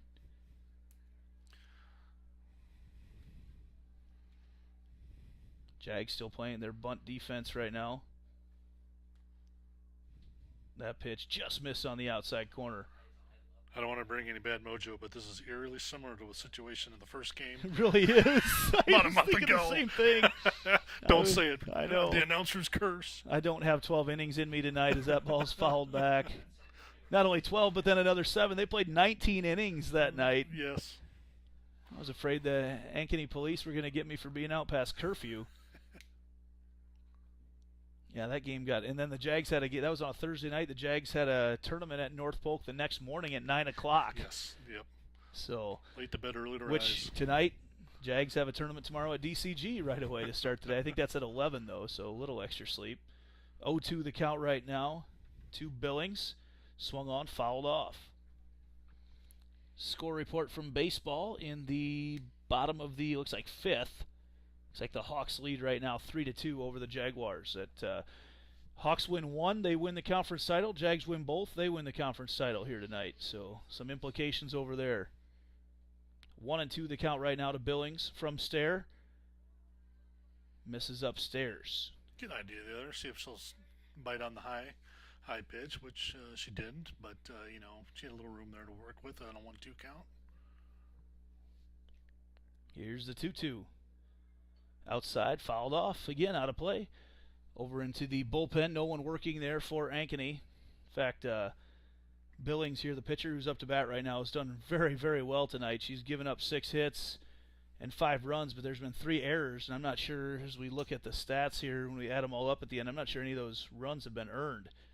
Now the sun is shining bright, so that whole left and middle side, including pitcher, they're staring into the sunshine. Home plate umpire wants a timeout as well. It's weird. It just kind of is like someone flipped a light on. Yeah, it's all of a sudden you have to take a moment to adjust your eyes. Pitch swung on, and that is lined in the outfield right to Peyton Drefke once again. Boy, she's had a night out there with her bat, with her glove. She's done a great job out there defensively tonight. Made some big outs on those fly balls. So we sit right now in the top of the 6th, 1 out. And that'll bring up Kennedy Palmer. I know she got hit by a pitch to start the game tonight, or at least in the 2nd inning. Didn't ground out in the last time. That first pitch right down the middle for strike 1. That was the comebacker to Jaden that she stayed with. Made the play yes, there that yep, inning. That's right. The hard line drive. 0-1 the count. And it goes off her in the box. For strike 2. So Stair has done a very, very nice job here getting ahead of the batters here in the top of the 6th.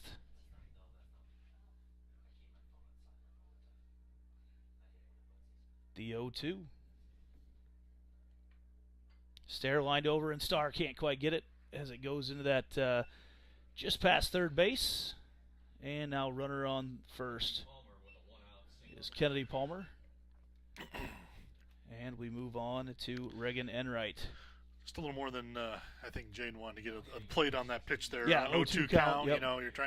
You got a couple pitches to waste. You could take her and make them try to chase one, and that one looked like just kind of over the middle of the plate. I don't know if that was supposed to be maybe a changeup, get a little lower or drop, and it just didn't get out of the zone. So Stair with 1 out now digs in against Enright. First pitch outside half of the plate for strike 1. Not sure what they'll elect to do over there with Palmer over at first. Certainly a threat to steal. But you're going to have your opportunities versus left-handed batters later on. That ball popped up, and Starr can't quite get to it. She goes around Dave Bingham over there at third base side. 2 strikes now. Once again, 2 strikes to Reagan Enright.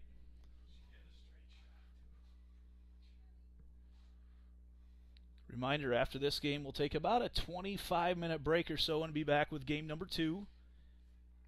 Provided this game only goes 7 innings. We'll try not to get too far ahead of ourselves here. 0-2 the count right now to Enright.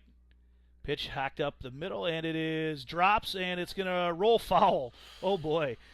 Good communication right there between Stair and Morris. Because there's a little tweener right between the two of them. I'm not sure either one of them could have actually got it. I don't think so, and I think it was once they knew it was going to be on the ground, they had to take a chance and see if the spin was going to kick it back foul, which it did, just barely.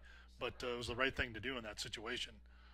0-2 count continues. Wouldn't mind seeing something about 3 feet outside right now to Enright. She hit one just foul over the fence in her last at-bat. That would have been a home run had it been fair. There's a changeup on the outside corner. Nice. Jaden Stair gets her first punch out of the evening. Nice pitch there by Jaden Stair. Just what we were talking about, kind of a little away from the play, a little different speed, different look, and got her looking there for the second out. Alyssa Lowe steps up now for the Hawks. 2 outs. She lines that one just foul there between Dave Bingham and Addie Starr. And the count's 0-1. 2 outs in the top of the 6th.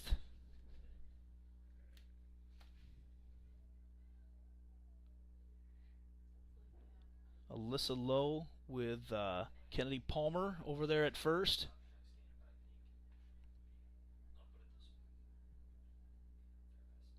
We'll change up again, and that is just foul again. Went over the glove of Addie Starr at third. Beautiful sunny evening here at Ankeny Centennial.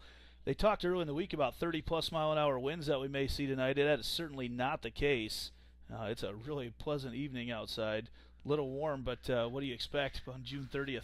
It's that time of year. It's summertime, It's time to be warm, but the breeze, I think, is keeping it comfortable out there for everybody. Don't see anybody too overheated in the stands either. They go outside with that pitch on the 0-2. I don't mind that. As Stairs got ahead of all the batters here in the top of the sixth, 0-2 at some point. Yeah, 89 degrees, 10-mile-an-hour breeze out of the south. Great night to be up here on the north side.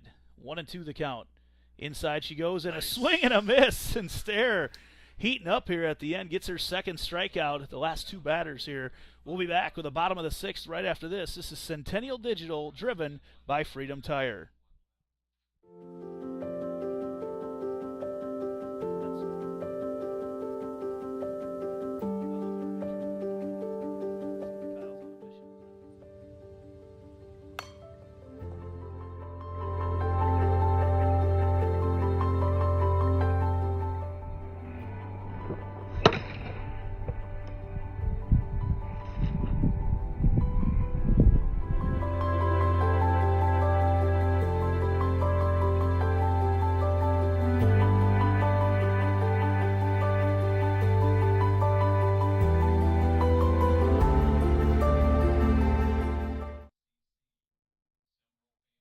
Jaguars, if they do it right, will be down to their last at bat right now. In the bottom of the sixth, they'll go up with Lauren Solis, Lizzie Klunder, and Cora Boyle. So, Coach, at this point, you're just looking to try to knock in some of those insurance runs. Maybe we can get Ann Tiernan from Lincoln Savings Bank up here to get us some extra insurance right now as we go. There you go. Yeah, the Jags would like to maybe push one or two across right now. It kind of takes away even a big inning. It'd have to be a really big inning there on the Hawks' part to try to tie it back up. But, one or two wouldn't hurt right at this moment. Andy Pollock, Kevin Fisher on Centennial Digital, driven by Freedom Tire. Baseball going on behind us here tonight. It is 3-3, it looks like, right now in the bottom of the fourth. I might have said fifth inning earlier. It's the bottom of the fourth right now. So, good matchup going on. I imagine you'll get quite a few eyeballs after this game is over, heading about 20 feet north to watch some baseball after this. That first pitch is a strike to Lauren Solis, one of the seniors that will be recognized here in between games tonight. We'll keep it live here for a second while Randy Vogel will tell us about the seniors. I believe that's going to take place right away after the game. Okay, get confirmation from Randy there. Hopefully the Jags celebrating with a win. 1-1 the count right now to Lauren Solis, number 7 batter in the Jags lineup. Billings has been very good tonight for Ankeny in that pitch on the outside corner. She's given up 6 hits, but the 3 errors have really been what's killed the Hawks tonight. Yeah, I think 3 or 4 of those runs would have been unearned, I believe, how they stacked up with those errors. 1-2 the count right now to Solis. Enright sets up outside, and Billings hits a spot, but just a little bit too far outside, which is fine on a 1-2 pitch. Right.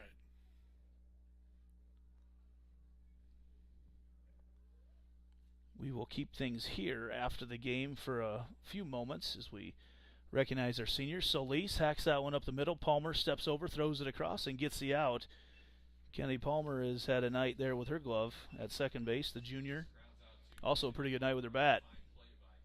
Yeah, she's done well. We've seen her make a couple good defensive plays. You were talking about earlier. She has a good quick release once she gets the ball in the glove there. And sometimes when you get those runners coming down there on those slow rollers or choppers, you need to get that ball there pretty quick. Lizzie Klunder, who showed off her wheels a couple times so far here tonight, sits in, and she puts that one over to Palmer as well, and Palmer gets rid of that one. Quick out at this point right now for the Jags. You want to get back to playing defense right now and get those 3 outs and call it a game. Yeah, that's not so bad either. Cora Boyle steps in. The Hawks in the top of the 7th will come up with their number 9 batter, Riley Reesberg, I think, is where they start things off. Start with 9 batter, then go top the order with Larissa Miller. And, which she's done some damage today, too, with her bat. Boyle pushes that one over to Miller, waits on the hop, throws it across, and gets the out. Jags go down 1-2-3, and it's time to head to the top of the 7th. Jags going to try to close this one out. Stair's going to go out, try to go the distance on her own in this one.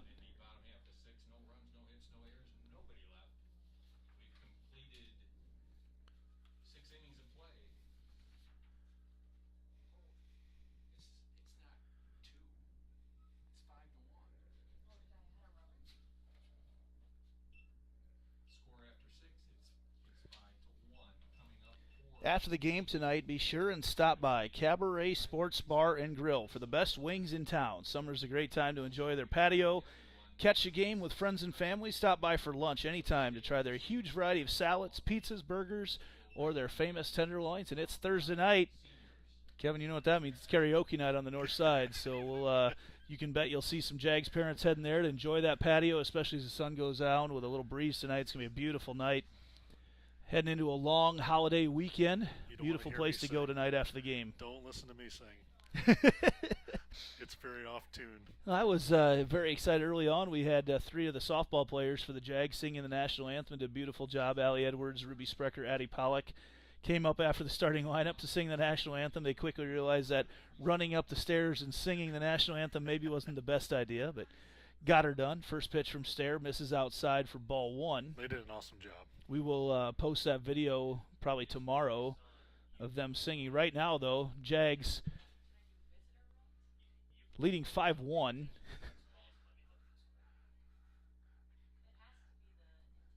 If you can see the scoreboard at home, we're Yes. working on it right now. In fact, there's been some sort of malfunction right now with the scoreboard, trying to get that squared away. That pitch lined up the middle. Solis picks it up, throws it across, and out number 1. Nice job. Knocks it out. And back to the top of the order for the Hawks. This is Larissa Miller.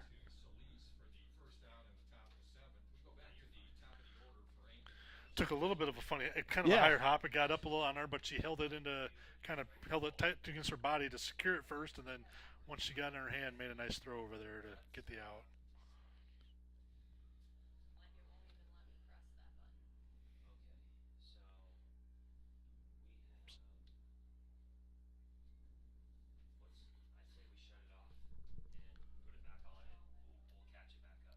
One out here in the top of the 7th.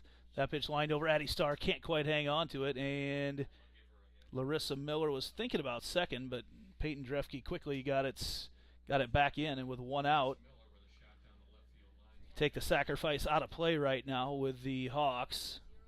Miller will certainly stay in to run as she's got some wheels out there at first base. And coming up to bat right now is now is Falk. Eva Falk. Correct. Speaking of speed.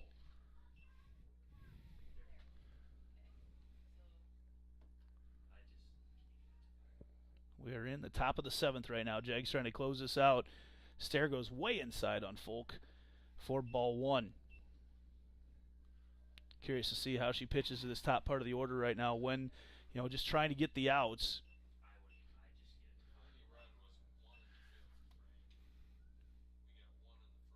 That ball lined over, and Cora Boyle makes the snag and throws it from her knee over to Lizzie Clunder. That's a big out number 2, and the Jags trying to close out ever important game number 1 here tonight. They lead 5-1 in the top of the 7th, and 1 out away right now, trying to close down Mariah Parton in this game number 1. Yeah, nice little snag there by Boyle. Get the second out, and just one more here, and they can get out of this game. That first pitch on the outside corner for strike 1. A quick moving game here tonight. There's been action, not a ton of runs, but a lot of action here in this one.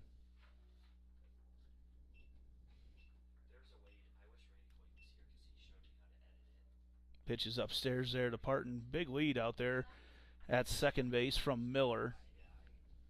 Excuse me, that's Miller out at second. I think as the Jags, just the situation here, you got 2 outs. Work on your batter, concentrate on that. Runner gets over to third, okay, that's not the biggest of deals. That pitch on the outside corner for strike 2. 0-2 the count right now, or 1-2 the count right now to Mariah Parton.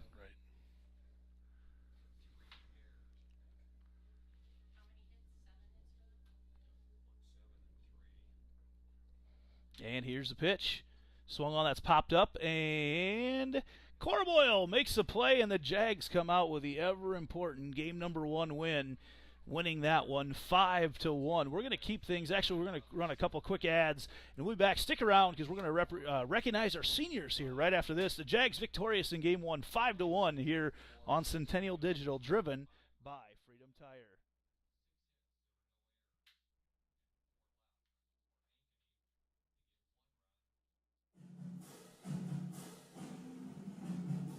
Jaguar softball on Centennial Digital is driven by Freedom Tire, brought to you by these generous local businesses.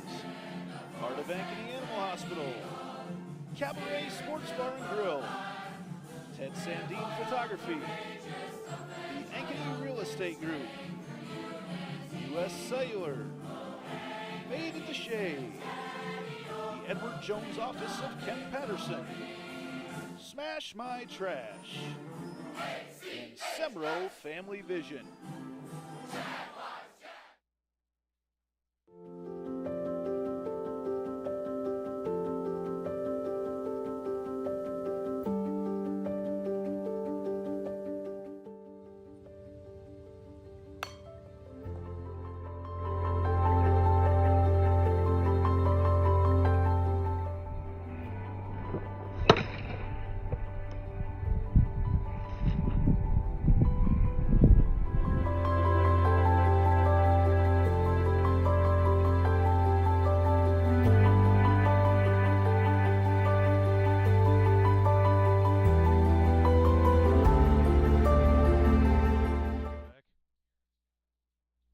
All right, now it's time to recognize our seniors here at Ankeny Centennial, and the next voice you'll hear will be of our public address announcer, Randy Vogel, recognizing our 5 seniors here tonight for the Jaguars. Honor a group of young people and their parents. We recognize these students because of the dedication and devotion which they have exhibited through their years as members of the Ankeny Centennial Activity Program. We also recognize the parents of these young people for their dedication and their support. Please join the athletic department and the coaches in saluting these fine students and their parents. First of all, we have Allie Edwards. Allie is the daughter of Emily Mangarella. Her most memorable moment was getting to be in the dugout with her sister during the state tournament in 2020. Allie plans to attend Morningside University to play softball and double major in developmental and counseling psychology. Congratulations, Allie.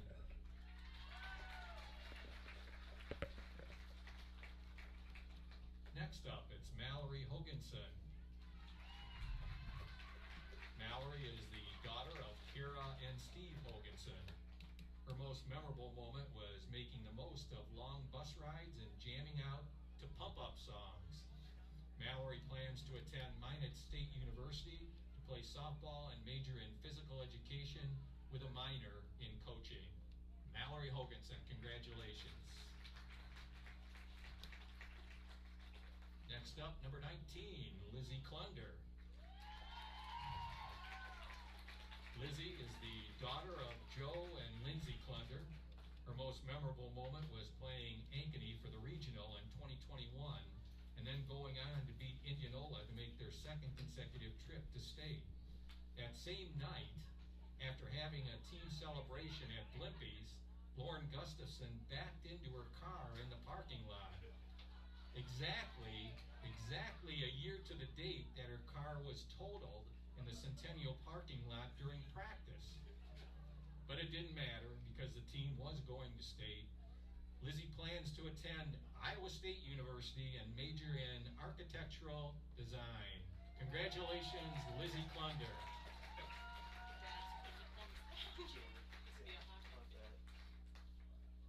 Next up, Lauren Solis. Lauren is the daughter of Candace, and also grandparent out there today is Bill Shields. Her most memorable moment was going to state with her closest friends. Lauren plans to attend Iowa State University and major in human science and eventually become a firefighter. Congratulations, Lauren Solis. And finally, Anna Anna Wildeboer. Anna is the daughter of Jason and Julie Wildeboer. Her most memorable moment was being part of the first Centennial softball team to make it to the state championship game. The atmosphere at the game was a feeling she will never forget.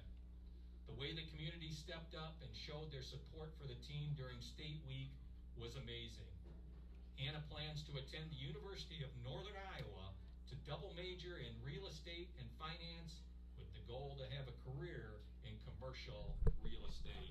Congratulations, Anna Wildeboer, and congratulations to all 5 seniors, major contributors to this Centennial softball team. So those are our 5 seniors here tonight for the Ankeny Centennial Jaguars, as they recognize them. Game 1 winners tonight over crosstown rivals, the Ankeny Hawks, 5-1. We'll have about a 20-25 minute break and be back shortly before 7 o'clock with game number 2 here on Centennial Digital, driven by Freedom Tire.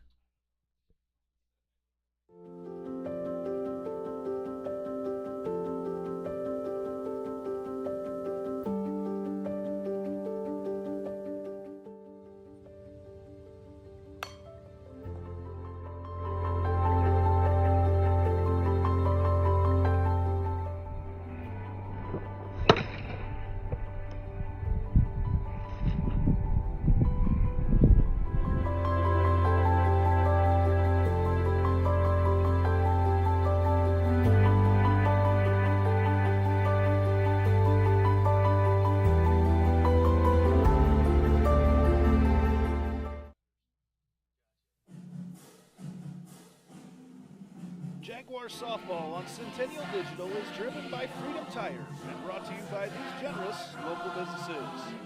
Picturage Fitness, Weicker Realtors, the 515 Agency, Gershman Mortgage, Lane Family Wealth Management, Sinorama Ankeny, Wendy Thompson, an affiliate of Humble Travel, Springer Floor Care, Sonny's Pizza Bistro, Lamberti Goki Lucci Law, and Lincoln Savings Bank, member FDIC.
Jaguar softball on Centennial Digital is driven by Freedom Tire and brought to you by these generous local businesses. Heart of Ankeny Animal Hospital, Cabaret Sports Bar and Grill, Ted Sandine Photography, the Ankeny Real Estate Group, U.S. Cellular, Made in the Shade, the Edward Jones Office of Kent Patterson, Smash My Trash, and Semro Family Vision.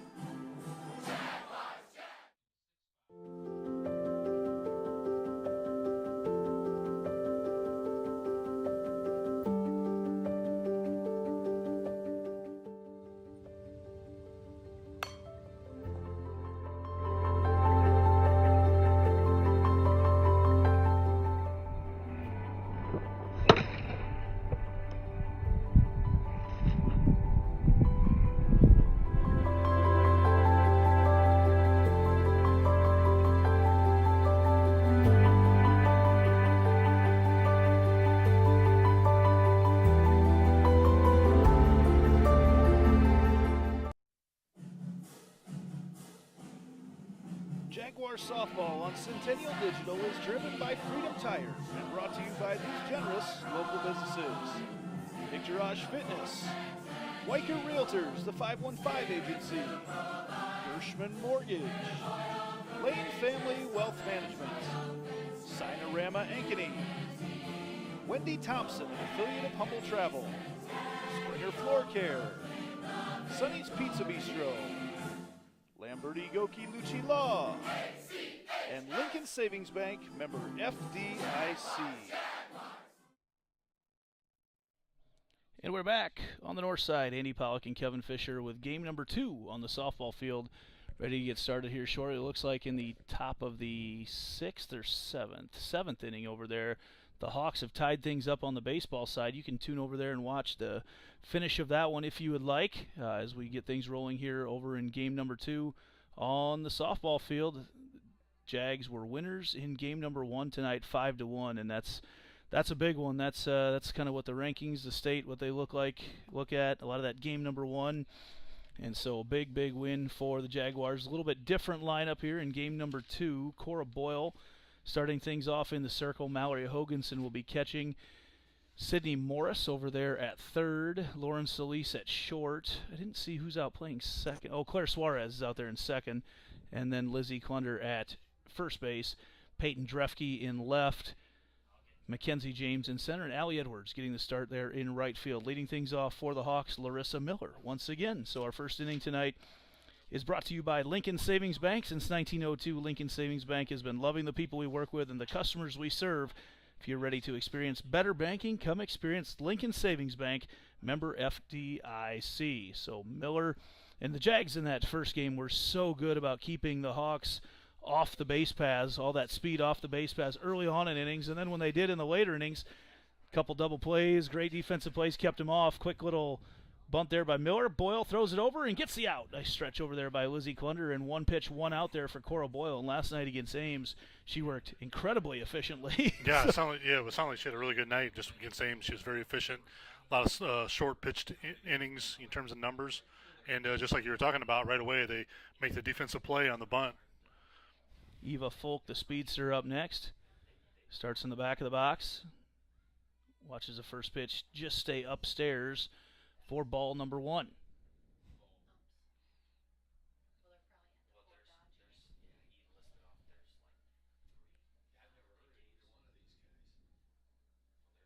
That pitch is on the outside corner for a strike. Boyle will work things around quite a bit here.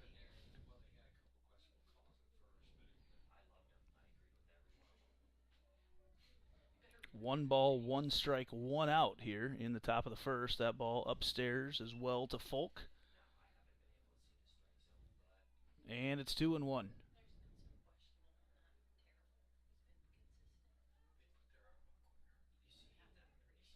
Folk awaits the pitch from Boyle.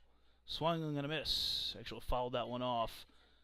Down below Hoganson. Hoganson, the senior, getting a start here, as well as Allie Edwards out in right field, and Lizzie Klunder at first base. and Lauren Slee. So 4 of the 5 seniors that can play.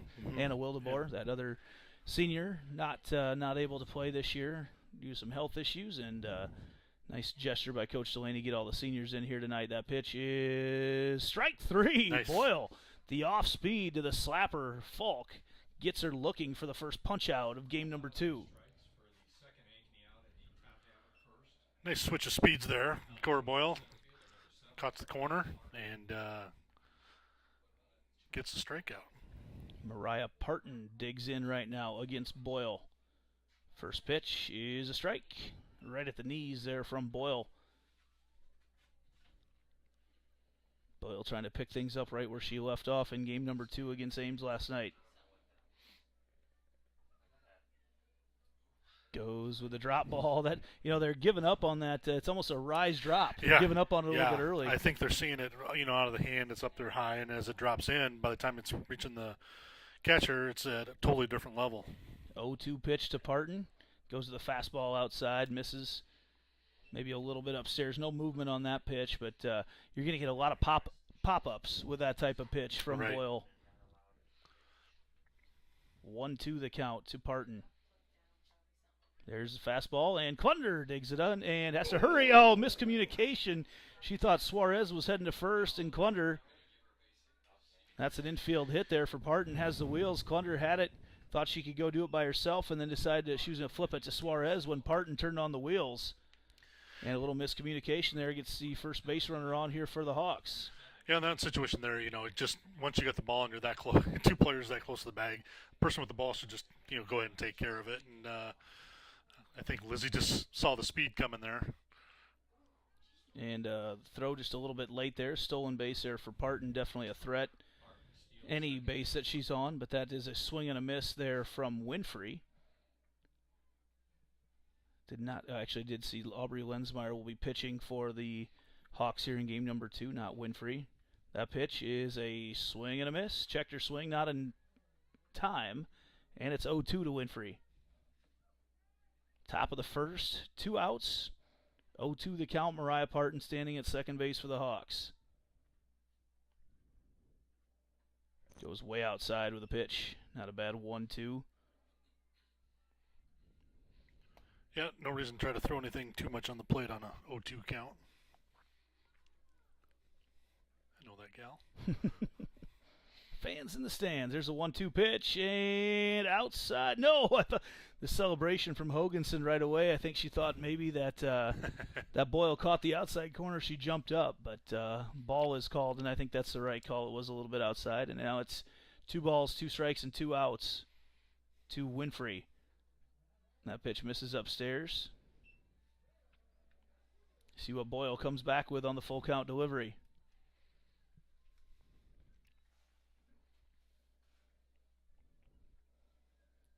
Full count pitch to Winfrey. Here it goes.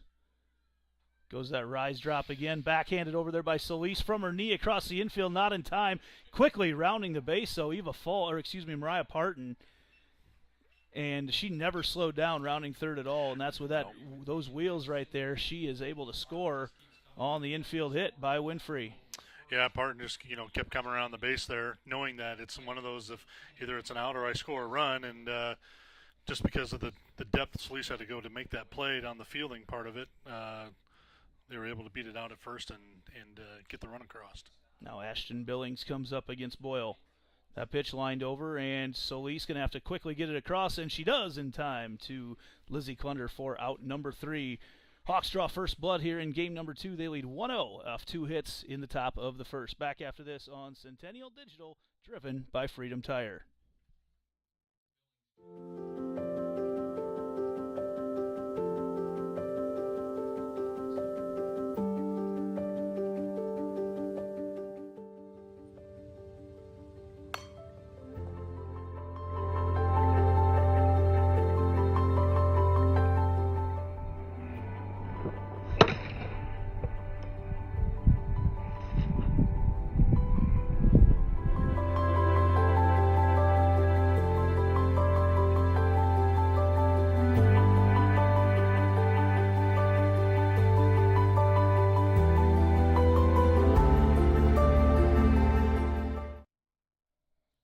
welcome back to the North Side. Andy Pollock, Kevin Fisher here on Centennial Digital, driven by Freedom Tire. The Jags will go up to bat with Peyton Drefke, Mackenzie James, and Addie Starr here in the top of the first. They will go up against Aubrey Lensmeyer will be pitching here, the freshman for the Ankeny Hawks. As we look around the infield for the Hawks, it is Lensmeyer, like I said, pitching. Reagan Enright will catch again. Alyssa Lowe at third, Larissa Miller at short.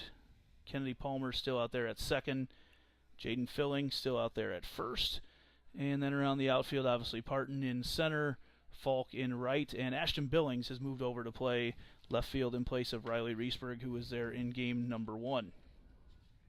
So a couple minor adjustments for each team, and we move on. The Hawks got one there in the top of the first, and that's where the old coach in me says, well, you got to get one anyway to win. That's right. That's right. You always got to score one. Unless the other team doesn't show up. So Drefke, who played her club ball growing up with Lensmeyer, these two have seen each other, known each other for a long time. Drefke has seen a lot of Lensmeyer pitches, and Lensmeyer has seen a lot of Drefke at-bats. So they will go up against each other right now. Drefke gets a hold of that one. It's a shot to left field all the way back, and it is at the bottom of the wall. Peyton Drefke, the stand-up double to lead things off here in game number 2 for the Jaguars. Nice hit there by Drefke, winning that at-bat against her old teammate, and just short of the fence there on a one-hopper. Boy, she got all of that one right away. And Drefke starts off game number 2 in the same spot she started game number 1, standing on second base. Mackenzie James comes up now for the Jags.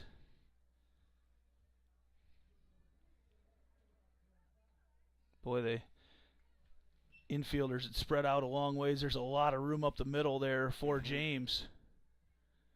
First pitch, though, is a strike. 0-1 the count.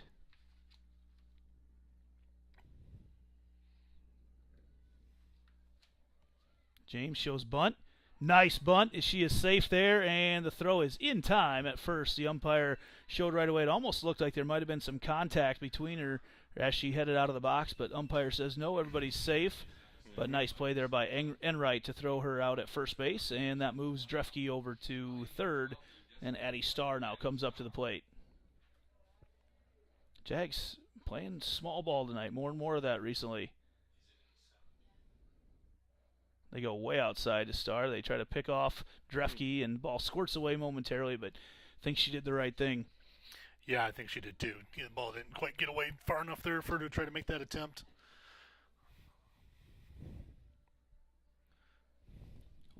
1-0 the count to Addie Starr. Starr hacks that one over, and that is going to get out of play off the roof of the dugout for the Jaguars.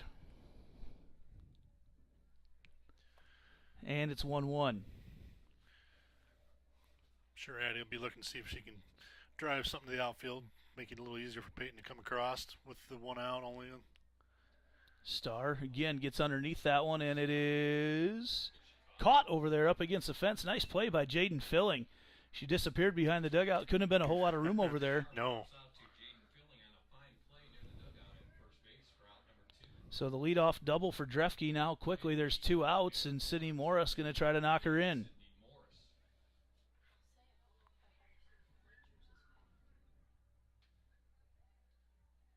Morris watches that first pitch upstairs for a ball.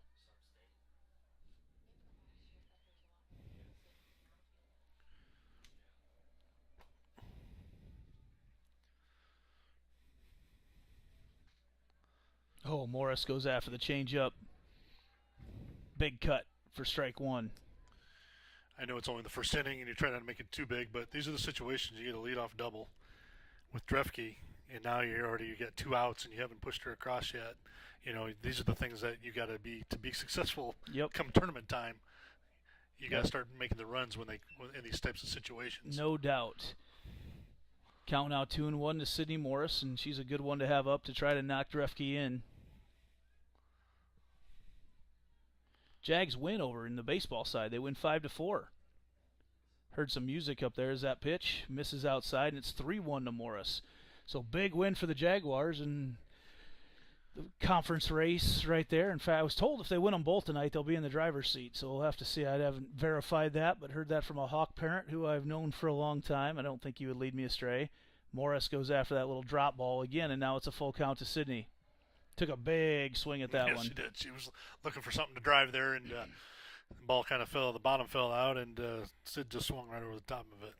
Here's a full count pitch to Morris. Swings on that one. That's going to pop up into center field, and already playing deep is Kennedy Palmer. She makes the play, and the Hawks get out of that inning as they were the leadoff double for Drefke. Doesn't push any runs across, so we head to the second. The Jags get a hit, and that's it in the top of the first.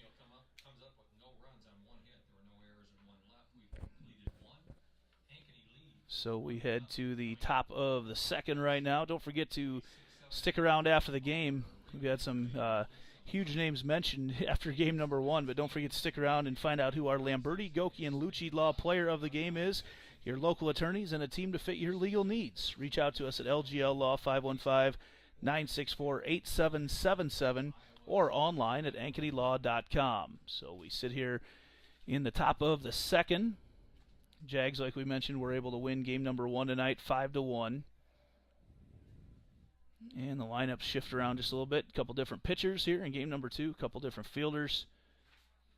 And we get ready to go here in the top of the second. Hawks will lead off here with, is that Palmer?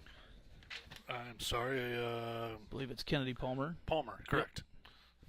And my score sheet's mixed up here.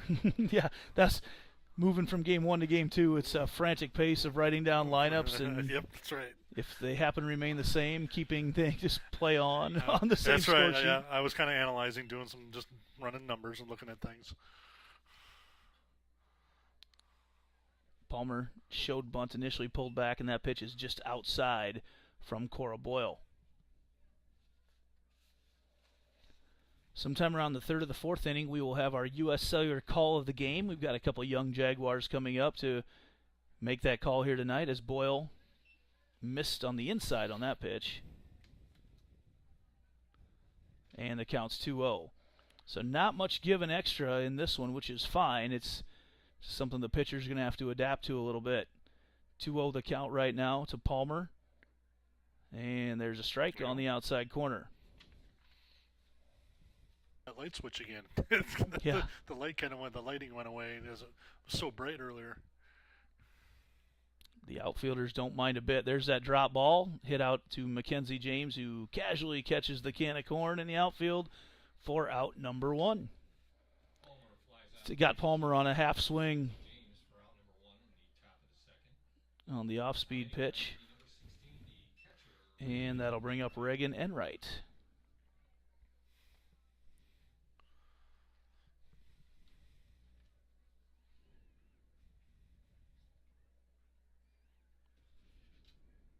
That pitch hacked out into left field, and that's a fair ball. Enright going to get extras out of this one. Drefke out there quickly. Enright in, standing up at second base. So a double there for Reagan Enright. Jumped all over that first fastball from Cora Boyle.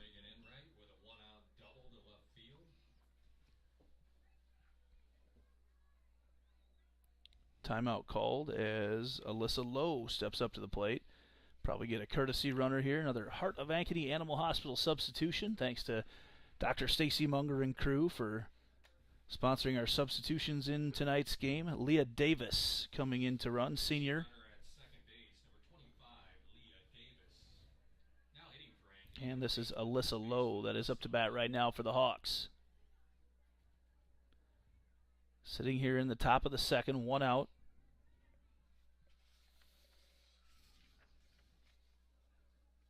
That ball lined over there and over the outstretched arm of Solis, and they're going to hold up Davis there at third, and a 4th hit of the game right now for the Hawks.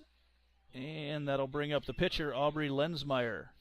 Just out of the reach of Solis there over at short. Thought maybe she was going to snag it on the hop, and just carried enough. Well, part of the reason, I mean, they've got the infield in, but that's the speed of the Hawks, the way they put pressure on with their base runners. Aubrey Lensmeyer steps up with runners in the corners. First pitch outside corner, Hoganson throws over to third. Instead, that first pitch is a called strike as the runners move on. So a little bit of a jam right now. See if Boyle can work out of it.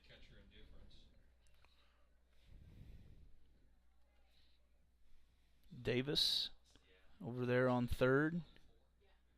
That pitch swung on. That's through. Nope. Solis gets it. Throws over to first. Nice play by Solis. They go first to third. And Addie Starr gets the tag over there. Excuse me, not Addie Starr. Sydney Morris gets the tag on. The run does score. That's a big double play there for the Jags to end the inning. But the Hawks get another one.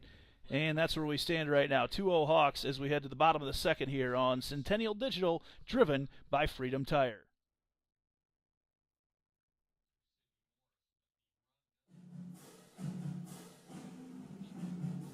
Jaguar softball on Centennial Digital is driven by Freedom Tire. Brought to you by these generous local businesses. Part of Ankeny Animal Hospital. Cabaret Sports Bar and Grill. Ted Sandine Photography. The Ankeny Real Estate Group. U.S. Cellular. Made in the Shade. The Edward Jones Office of Ken Patterson. Smash My Trash. And Semro Family Vision. Welcome back to Centennial Digital, driven by Freedom Tire. Andy Pollock, Kevin Fisher, as we head to the bottom of the second right now. The Hawks have had 4 hits in this one, able to get 1 run each in the top of the first and the top of the second. Jags had a leadoff double in the bottom of the first, but not able to get Peyton Drefke across. She was stranded at third. No other base runners got on, so nice job by Aubrey Lensmeyer to work out of that jam. So here we sit in the bottom of the second right now. Lauren Solis leading things off. Lizzie Klunder and Allie Edwards also due up this inning for the Jaguars. It's been all Jags on the north side so far here tonight. Walk-off hit in game number 1 for the baseball. They win 5-4, and the softball team wins 5-1 in game number 1 here on the southern side of the north side, I guess, around Centennial. Yeah.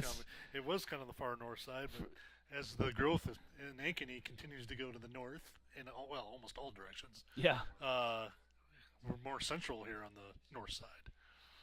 0-1 the count right now to Lauren Solis. Fastball hacked back.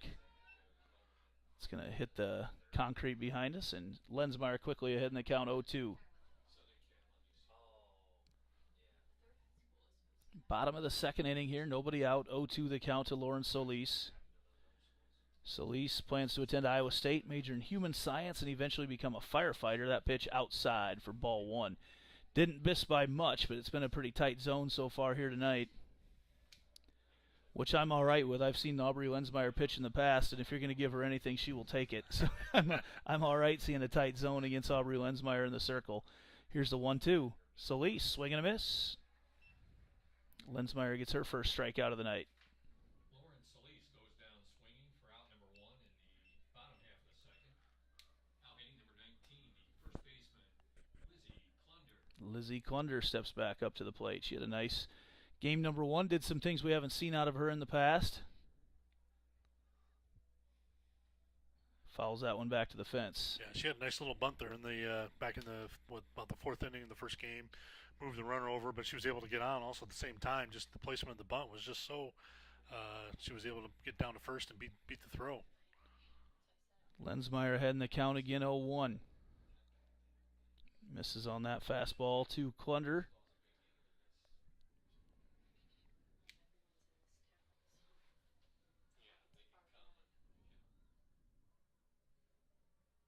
Here's the 1-1. Swing and a miss. Let us know where you're watching from here tonight as we bring you this game. Let us know if you're watching on the north or south side or out of state or in state or wherever. Always good to check in. Let us know where you're watching from and who you're watching. Here's the 1-2 to Klunder. Swung on and fades that one into the outfield and is going to drop over there. Lizzie Klunder, and she's going to head for second. Klunder is in safe at second base. Lizzie Klunder. I think it's a double. I don't know how else you rule that anything else. It goes in as a double. There's no other way around it. The ball dropped just between Miller and Billings in the outfield, and now with 1 out, Allie Edwards steps up.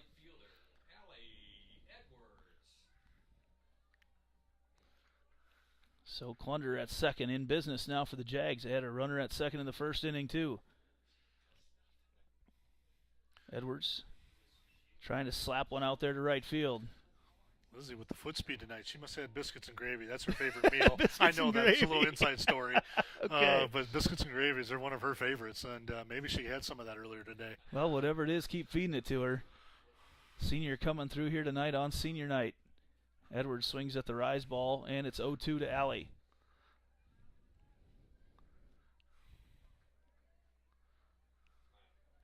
Mallory Hoganson waits on deck. One out here. Ball was fouled back there by Edwards. Jags have had some chances here early on in this one. See if they can capitalize. Couple doubles are the hits for the Jags. Here's the 0-2 again to Edwards. Edwards slaps that one over. It's caught over there, and a double play.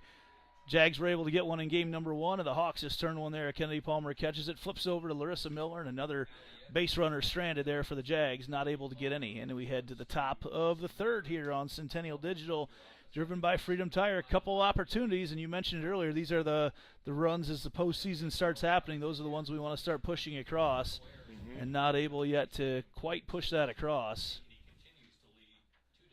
It's all Hawks here early on, a couple runs, and they lead 2-0. So we head to the top of the third inning right now.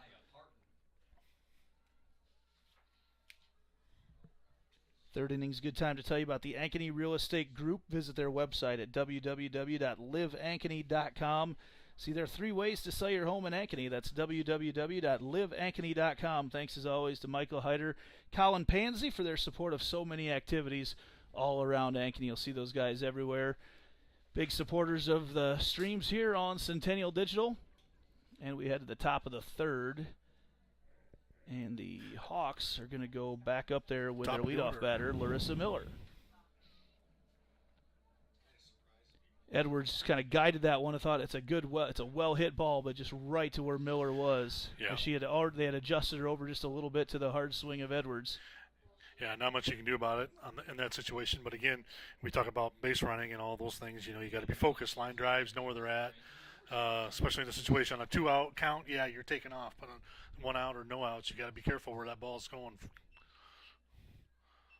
First pitch on the outside corner to Miller for strike 1.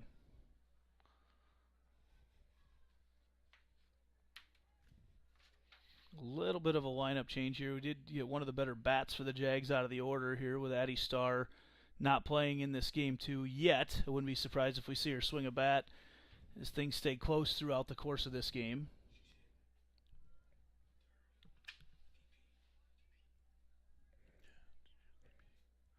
Oh, I missed her there. Okay, gotcha. She did hit. I was thinking she was not hitting in this one. Missed who she was hit. Oh, she's hitting for Boyle, isn't she? Pitcher. Yes. And quickly, it's 1-2 to the leadoff batter here, Miller. Jordan Kennedy was one that we switched Kennedy, out. That's the one, yes. She's not hitting in this one. And Gustafson. 2 of the better hitters here in the lineup not hitting in this game, number 2. But again, wouldn't be surprised to see them at some point as that little drop ball just misses. Kennedy batting about 410 on the year. Gustafson about 380. So just with the way the lineup works, so not here in game number 2. 2-2 the count. That ball lined over, and Suarez gets it and steps on the base herself, tags it. Decides after that earlier miscommunication, she'll just take care of that on her own and quickly retires Larissa Miller. Yep, not going to let that happen again. That was a smart play there by Claire. You know, you're almost running away from the first baseman in the direction she was going. Just make the play yourself. Yep. Because you're almost there anyway. Only thing can happen there is there's a bad throw or somebody drops the ball or whatever happens after that. And this will bring up Eva Folk. Folk slaps that one foul down the left field line and out of play. A lot of little kids out there tonight. Great crowd on hand. One of the biggest softball crowds I've ever seen here in Ankeny was last year when the Jags and Hawks played in that first round of districts. I took a picture out the back as the national anthem was being sung, and there was fans lined up all the way back to the parking lot. Yeah. And the bleachers were full, just an incredible atmosphere. And then it was all the way through state tournament run for the Jags. The fans definitely support their softball here in Ankeny. Very exciting last couple of years for the Jaguar program. 1-1 the count right now to Falk. And that pitch misses just upstairs. Umpire thought about it and decided he wasn't going to give it to her. I believe they got Falk looking on her first at-bat today, too. Did get the strikeout there, yeah. 2-1 the count right now from Boyle to Eva Falk. Fastball slapped out into the outfield. That ball's going to carry. Underneath it is Drefke, and she makes the play for out number 2. That ball, for a little slap, it hit the sweet spot and carried a long ways out there for Eva Falk. Certainly did. Got up there quite a ways, and Peyton showed good form, but almost performed one of the drills we always work in practice, a little C drill, where you run one direction and switch directions, do a drop step, run the other way.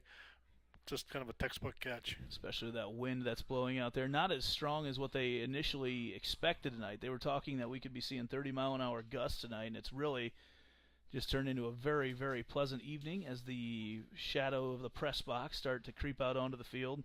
This is where things can get kind of difficult out there in the middle infield and in center. As Parton, speaking of which, pops that one up. Suarez is underneath it, and she makes the play. Jags put down the Hawks 1-2-3 in the top of the third. We'll head to the bottom of the inning right after this on Centennial Digital, driven by Freedom Tire.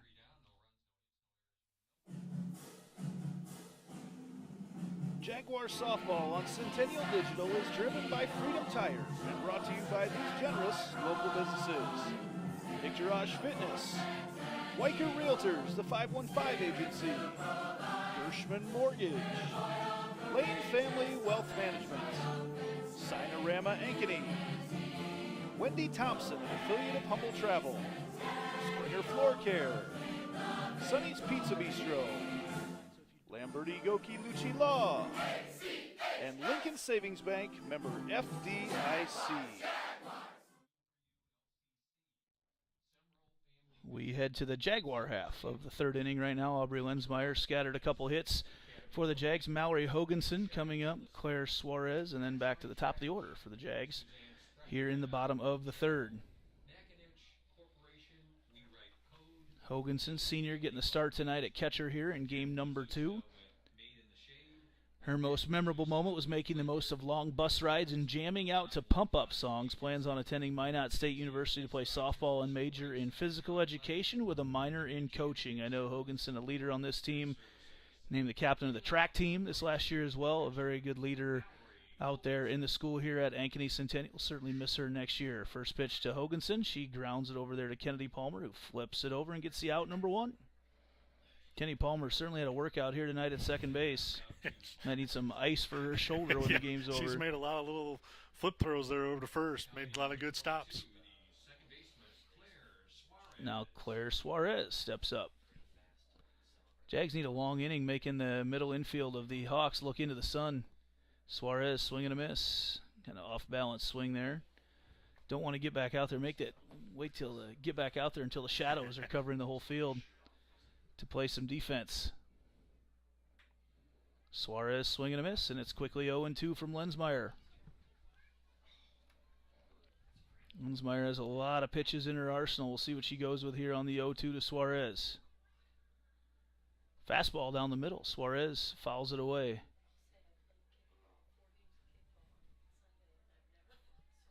(0-2) the count with one out here in the bottom of the third. Suarez squares her up. Fastball down low. Makes the count 1-2.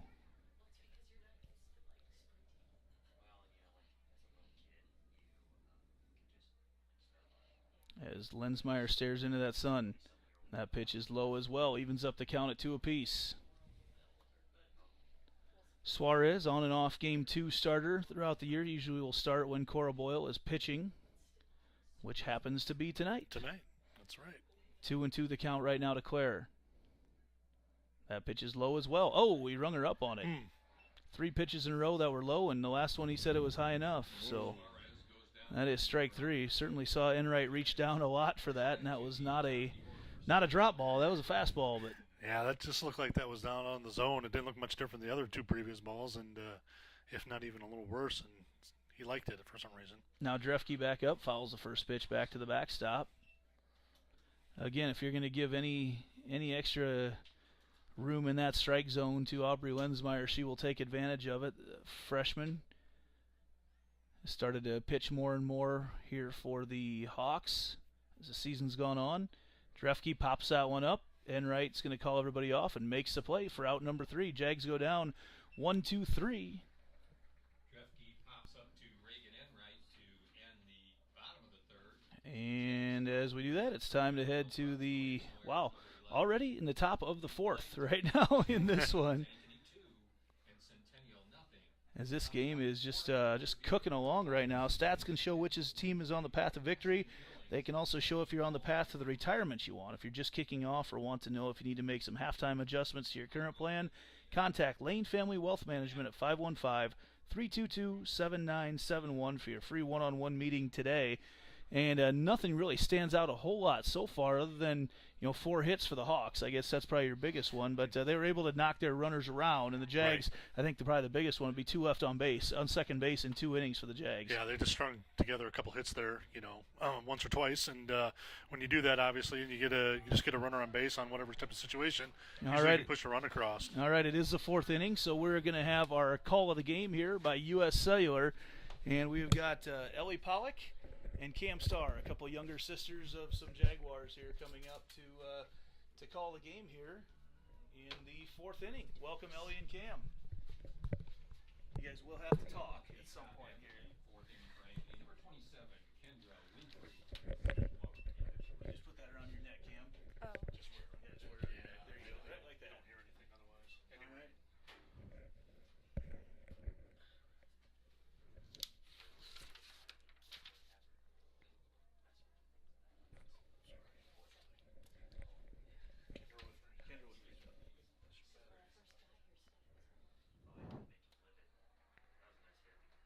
Kendra Winfrey singles on a line drive to center field and brings up Ashton Billings. Now hitting number 13, the left fielder, Ashton Billings.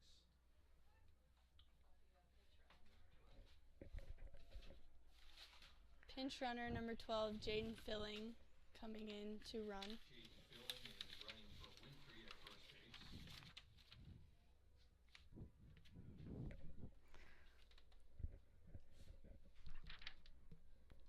Substitutions in today's game are brought to you by Dr. Stacy Munger and crew at Heart of Ankeny Animal Hospital.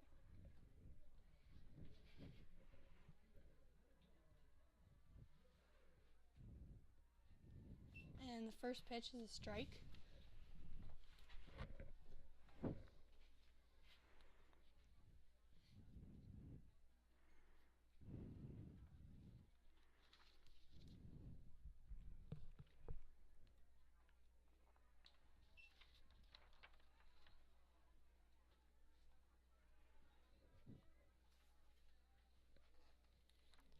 Count is 1-1.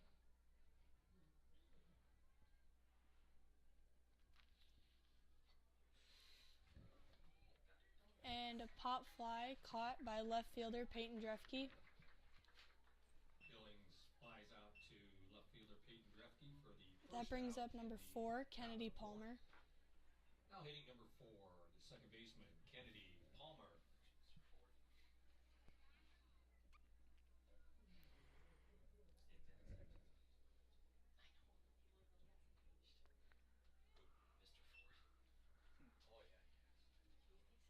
Ball 1 is called.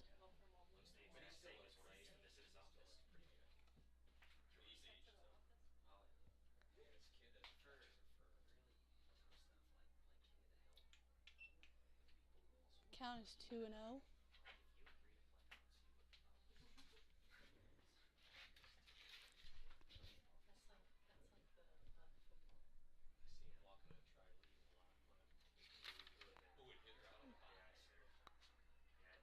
Dead ball. Batter's called out. Kennedy Palmer is ruled out. 2 outs. 2 outs. Outside of the box for out number 2. Now hitting number 16, the catcher Reagan Enright. Number 12, Jaden Filling, is held up at first. Just gonna write G2, but I don't know what the real put out on it is. Ball 1's called. We have Reagan Enright up to bat.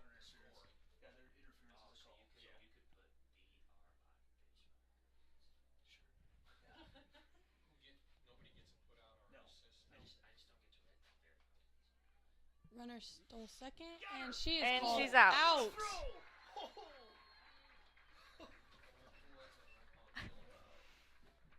Hoganson throws out Filling at second base for the final out at the top of the fourth for Ankeny. And we'll be back right after this.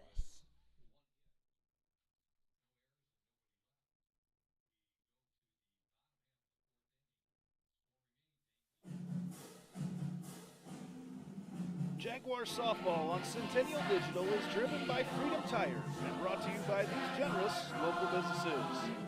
Picturage Fitness, Weicker Realtors, the 515 Agency, Gershman Mortgage, Lane Family Wealth Management, Sinorama Ankeny, Wendy Thompson, an affiliate of Humble Travel, Springer Floor Care, Sonny's Pizza Bistro, Lamberti Goki Lucci Law, and Lincoln Savings Bank, member FDIC.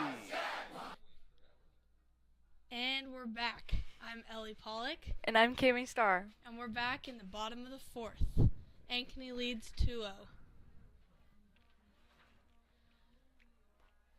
Up to bat is Mackenzie James.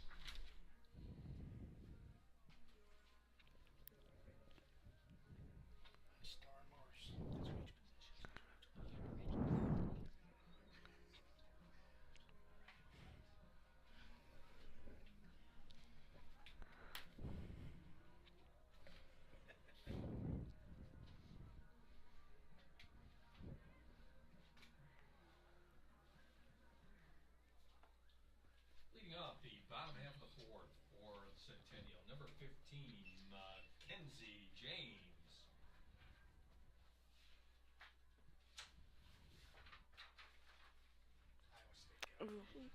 Strike one.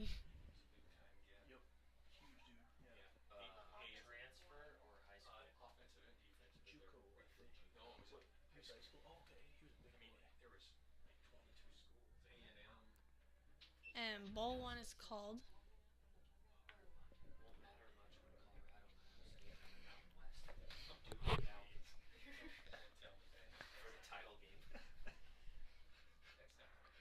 Oh, and in the gap. Oh. And that is caught by Mariah Parton, number 7, the center fielder. now batting, number 12, Addie Starr. In fact, is my sister. Now hitting number 12, designated player, Addie Starr. Addie steps up to the plate with one out in the bottom of the fourth.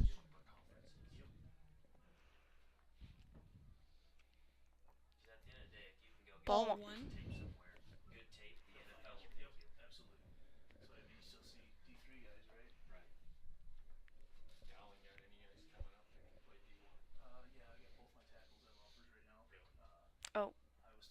Oh, she's going to get there.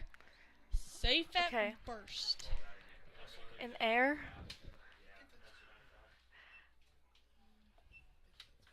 Addie Starr reaches first on the year. That is an error on Alyssa Lowe. Now hitting number 28, third baseman Sydney Morris. Up next, the cleanup batter, Sydney Morris, with Addie Starr on first. Strike one is called.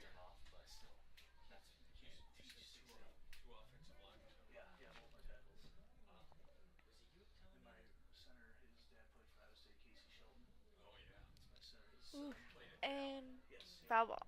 Foul ball out of the park. It got a lot of balls stuck in the net tonight.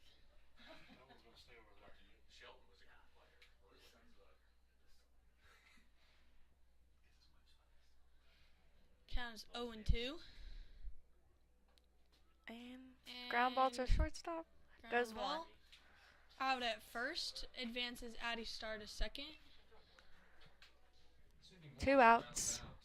Number 23, Lauren Solis batting. 2 outs. Runner at second. The shortstop, Lauren Solis.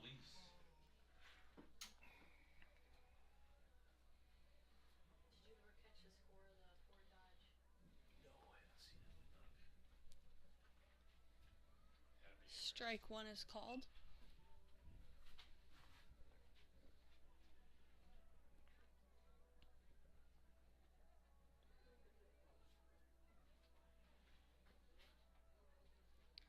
And ball one. Count is 1-1 with 2 strikes. Lauren Solis is up with Addie Starr on second.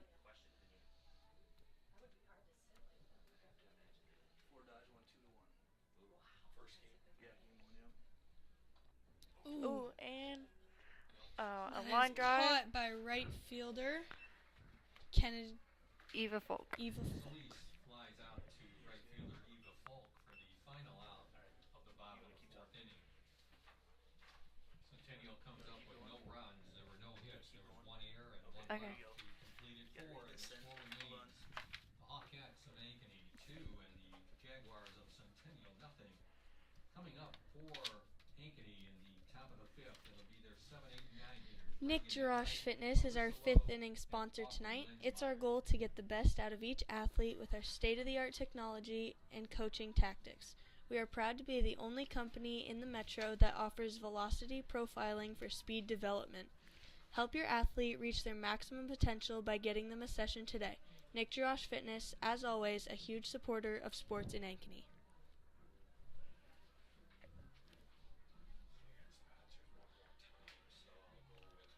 And we're here in the top of the 5th. Ankeny leads 2-0. Cora Boyle pitching.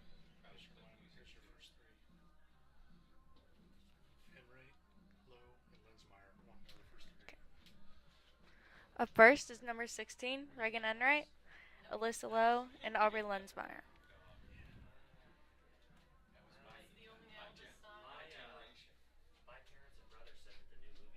Leading off for Ankeny, number 16, catcher Reagan Enright. Can't remember, my mom, I think, said she's not even an Elvis fan, that she enjoyed it. I like that they're doing a Philly song. Ooh. Foul ball. Strike one is ripped foul.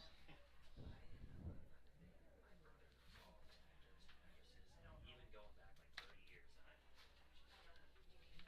do know say there's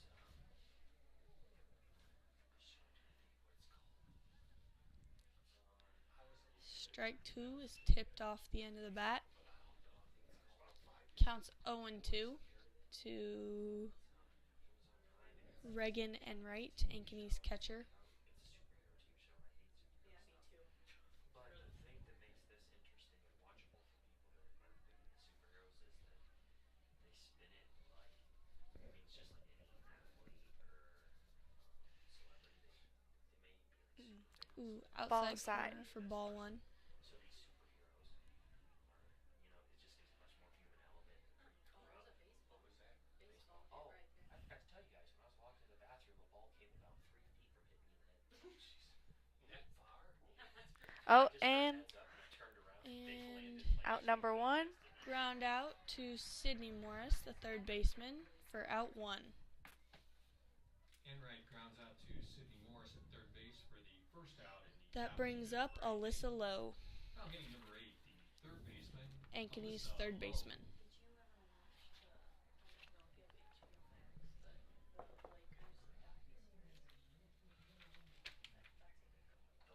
Ooh, And fly ball that is going to be caught. by second baseman, Claire Suarez. Lowe pops out to For out number 2. out number 2. That will bring up Aubrey Lensmeyer. Number 9, the pitcher, Aubrey Lensmeyer. The pitcher.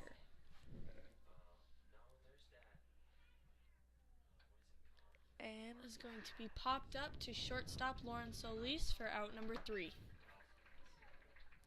That's going to end the top of the 5th.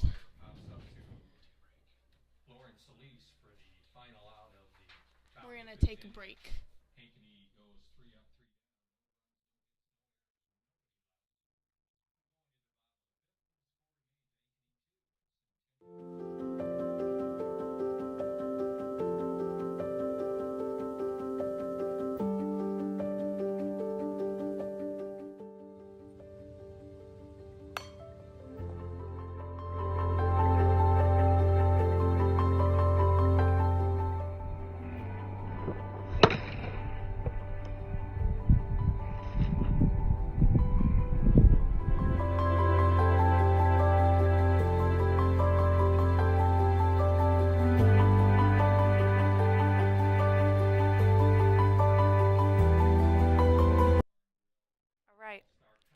Fort Dodge beat Waukee Northwest 2-1 in the first game. Clubhouse Learning Center, Jackson and Furrow of Heartland Retirement, Ankeny Girls Softball, Lons Plus, Bockham Real Estate Team, 2 for You, LCC. All right, Lizzie Klunder is Centennial's first batter of the bottom of the fifth.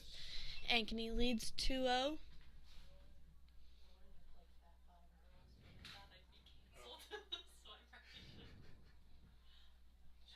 Leading off the bottom half of the fifth for Centennial, number 19, Lizzie Klunder.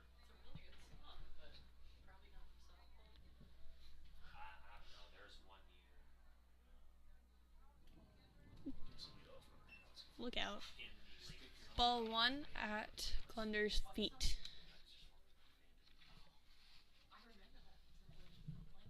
Hey, I missed something. Or message Melissa, Ball 2, high and outside. is Jordan Kennedy. no, Avery for the Hawks is Avery Nelson. It's not Leah Davis. No, like it says in the program. Yeah. Okay. So who is it? Avery Nelson, she's an 8th grader for him. Avery Nelson's 8th grader. Avery, number 20. Ball 3, also at Klunder's feet. Okay. Counts 3-0 pretty quickly. I missed. This was a while ago. I missed it. So She was pinch running for him. yeah. Pitcher. Pitch runner. She's not. Well, she wasn't For regular. Enright. She wasn't Yeah. that big of a deal. Yeah, I missed her message. That makes sense that she's out there right now. All right, strike 1.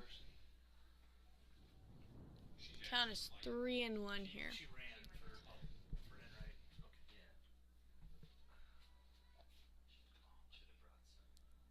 And ball 4 walks Klunder.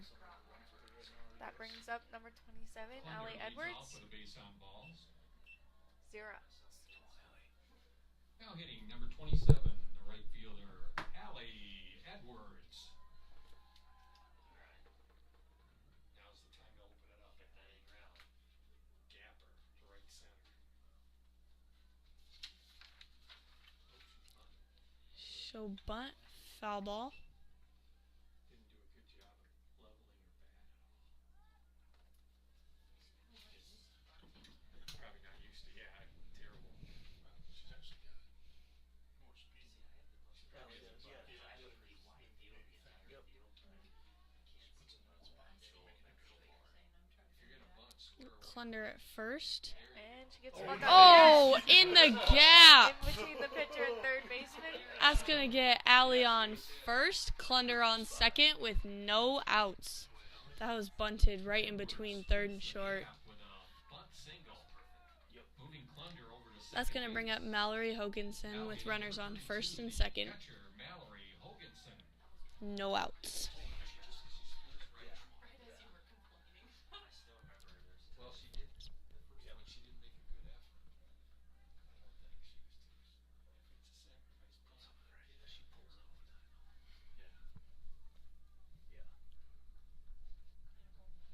She pulls it over time. Oh, and she bunts. And she's going to bunt Oh. it. Between Brie Bases loaded with no and out. Jaden Filling. Bases loaded. Claire Suarez steps up to the plate with Hoganson on first, Edwards on second, and Klunder on third. which loads up the bases, moving Klunder to third, Edwards to Substitutions in today's game are brought to you by Dr. Stacy Munger and crew at Heart of Ankeny Animal Hospital. the courtesy runner over at first. Courtesy runner for Hoganson is number 11, Hannah McSparron.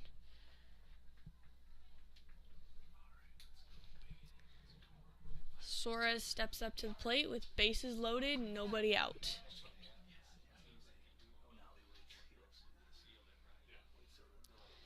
Ankeny takes timeout. They're playing the small ball. You're not playing defense, you're on offense. Real medicine. You got no speed at third and second. Small ball, pinch of luck, and you She's got got to watch so bases. she doesn't run up on him. Yeah, Suarez, she'll get one of the outfield. She's got to be smart on the bases here now. Yeah, nothing, Suarez no is pretty lineouts. fast, too. Yeah. And McSparron is too. It's, Allie will score. Allie will score. Allie, when she Allie gets will good score on a on base hit. Yeah. She gets motor. She'll round it, yeah. In tense situations,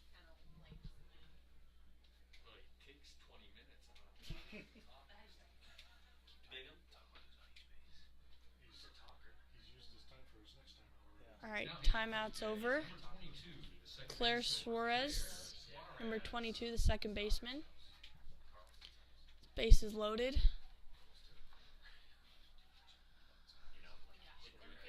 Looks like first baseman Jaden Fillings is pretty close to the base. Reagan Enright throws it over to Alyssa Lowe, trying to pick Clunder off.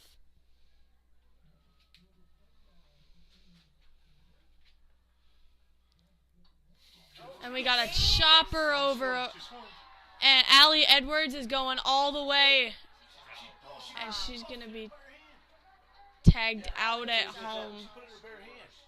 She put it in her bare hand. It's in the wrong hand. She put it in her bare hand. They're going to talk about the hand. catcher in the base path with obstruction.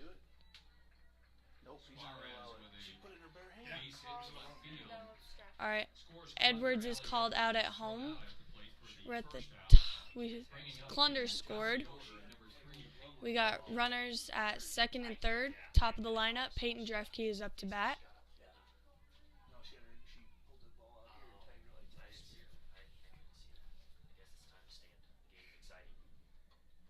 Ooh, we got it ripped to center field. Hannah McSparron is going to score. Suarez is going to stay at second, and that's going to score another run. Score is tied 2-2 with 2 outs. Mackenzie James is up to bat.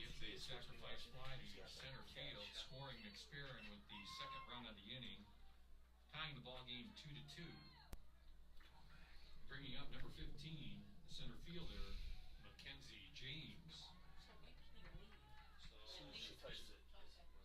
She was real. I mean, she was 2 feet up. I wasn't watching that. Got lucky because they sucked right away. Well, yeah, I believe it. Cause It's going to be called ball 1. Suarez stays at second.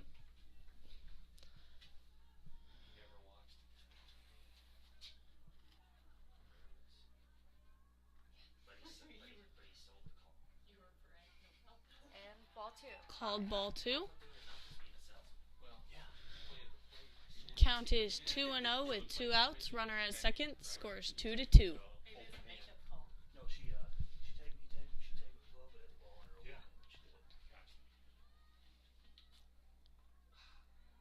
Strike 1's going to be called. That's a good right center field pitch right there. You just never know, though, what Delaney's telling him to do. Yeah. And that's going to get ripped to center field and caught by center fielder Mariah Parton. 2 runs for Centennial Jaguars. Center field, and Mariah Parton for the final out of the 5th inning. Let's see, we got 2 runs on 2 hits. Thanks, ladies. Ellie and Cam teammates for the Jags. Nebraska Gold team. Nebraska Gold 5-1-5 team, I should say. And we head to the 6th inning right now. And it's tied at 2. So we didn't get extra innings in the first game, Coach. But who knows now in the second game as things we might shape up. We're in a spot for it right now where it might happen. The 6th inning, we talk about Gershman Mortgage. They're the Midwest premier mortgage lender, and they are proud to support all Ankeny sports. Whether you're looking to purchase a new home, vacation home, upgrade or remodel an existing home, or refinance your current mortgage, Gershman Mortgage is here to help. With over 65 years in the mortgage industry, we have security, experience, and unmatched service. Visit our Ankeny office, call 515-964-5952, or visit www.gershman.com to get pre-approved today. Gershman Mortgage, NMLS number 138063. So the Jags tie things up there with bunch of hits and a couple errors on the Hawks there in the bottom of the 5th, and this game continues to cruise right along as we head to the top of the 6th inning. Hesitate to say it's going to be an early night right now, though, because this game is tied up, and we've seen these teams go 12 innings just a couple weeks ago. Leading things off for the Hawks, though, they're back to the top of the order with Larissa Miller. Miller watches that first pitch on the outside corner for strike 1, thanks to my daughter Ellie Pollock and Cam Starr, who's the sister of Addie Starr, and also the other two Star girls have been the Bat girls tonight. So family affair for the Stars as that pitch swung on. Somehow she got around it. That's a great – oh, they got it across and safe, because I think the throw was not there in time anyway. And that ball, just perfect placement right there from Larissa Miller. Right, perfect placement, speed down the line. That's hard to make the play. And I think, like you said, I think she beat it anyway. And likewise, it popped out of Lizzie Klunder's glove, so it wouldn't have made a difference. But I would give her the infield hit there. The ball just went along right beside her the whole way down. Just impossible to get in there and make the play. Yeah, it's hard to cover. They show bunt, but pull back. There it is, Eva Falk up to bat right now for the Hawks. Hawkettes, I should say, that they go by. Yep. And the count's 1-0 to Eva Falk. Falk shows bunt, misses there. Hoganson tries to throw back to first. Klunder digs out. It is going to sneak out there into second, and in there safe at second base. The ball just snuck away just a little bit, and it didn't take much for Larissa Miller there to get to second base. So the Hawkettes now in business with a runner at second and nobody out. 1-1 the count to Eva Falk.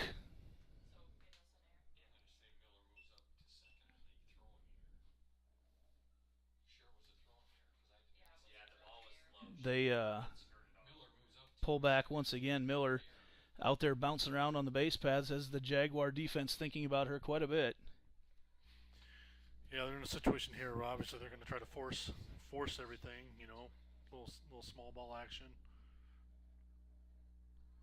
Falk, not sure where that one missed. It's called a ball. I think everybody just kind of gave up on the pitch and then it dropped into the zone there at the very end. Right. If she does try to lay down a sacrifice here, you make the out. Don't let the big inning start. Make the out and see what you can do with one out.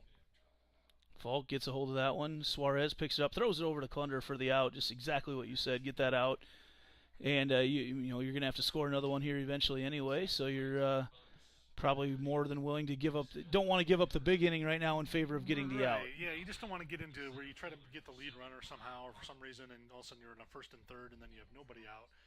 Runner on third with one out, you have options. If you get a comebacker, you can look the runner back and keep him at bay at third.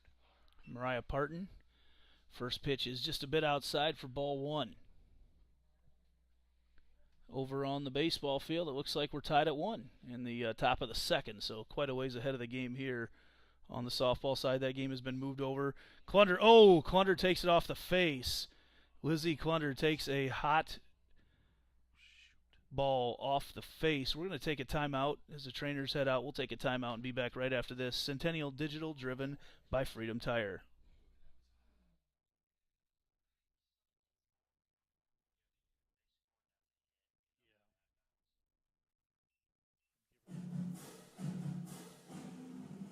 Jaguar softball on Centennial Digital is driven by Freedom Tire and brought to you by these generous local businesses.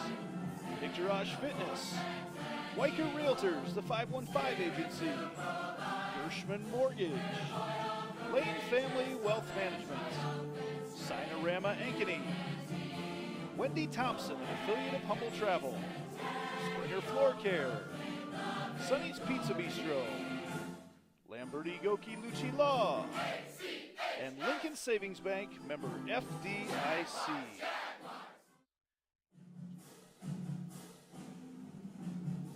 Jaguar softball on Centennial Digital is driven by Freedom Tire and brought to you by these generous local businesses.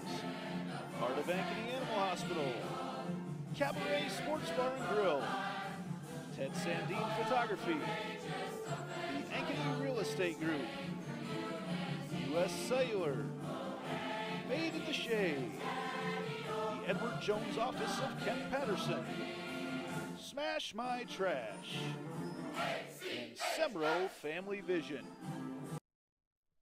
So Lizzie Klunder up and able to walk off under her own power as she takes a hot ground ball off the face. Looks like I said, she walks off under her own power. Scary couple moments. So here the run does score for the Hawkettes, and that makes the score now 3-2. As I realize we're a little bit behind there on the scoreboard right now as we sit in the top of the 6th. one out here as Mariah Parton just ripped that ball and took a bad hop. Not a lot you can do. No. It takes a hop like that, and it's a hot shot. It's one of those things where, I don't know, I've always stressed about wearing masks in the infield and just for things like that, Jordan Kennedy will come in for Clunder now. The Game 1 right fielder has moved to first base. I know that's kind of more Jordan's natural position right now. So as she plays over there at first, Mariah Parton at first base as well right now here in the top of the 6th, one out. That ball lined out into left field and bounces right in front of Drefke. And now the Hawks trying to string together a couple right now, runners at first and second, and bringing up Ashton Billings. Parton there at second, Winfrey at first. Kind of took the air out of the sails of this game right now to see Clunder take that hot shot off the face. As a team, you gotta kind of refocus. In the moment, I know it's a little challenging, but you just gotta find a way here. They have an opportunity to still get out of the inning. They're not in a horrible position, but they have a way to get out of this inning with one run and kind of regroup. First pitch is a strike to Ashton Billings. She shows bunt, pulls back. Huge lead out there at second from Parton. But with all the rotation going on the infield, that almost could end up being a foot race over there to third base between Solis and Parton.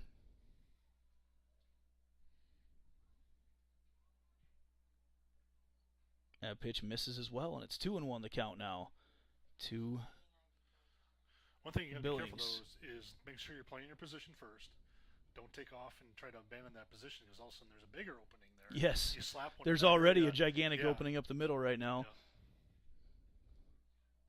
Shows bunt again, and that lead just keeps getting bigger and bigger from Parton out at second base, and now it's 3-1 the count to Billings. Yeah, nobody holding her at bay out there. There's nobody within 20 feet of her.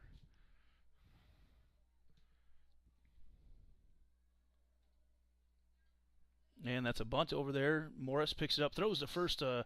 Kennedy for the out. You get the out, 2 outs right now, and that's a big one because kind of takes the bunting out of play now for Kennedy Palmer coming up to the plate. Exactly, that's what I'm saying. Now you got 2 outs, you just take care of the batter. Now you got 2 outs, you make one more out, you're out of the inning. You give up 1 run, and it's on a kind of a funny bounce or whatever. It wasn't funny in the situation, but it's better than giving up 2 or 3 here. Palmer watches that pitch outside for ball 1. The Hawks put up a run in the top of the first, top of the second, and the top of the 6th. Jags got 2 in the bottom of the 5th. So if the Jags hopefully can string a couple more together here and come out with a sweep tonight, season sweep of the Hawkettes. That pitch, just barely misses outside, and it's 2-0 the count to Palmer. Mentioned Palmer's bat or her glove tonight at second base. Nothing. I mean, no plays that she's had to make that were super outstanding, but has made all the normal plays that she's had to make. The plays you're supposed to make. Yep. Those things that you just go through practice. Yep. Every single day, and made it routine, and she just done her job tonight.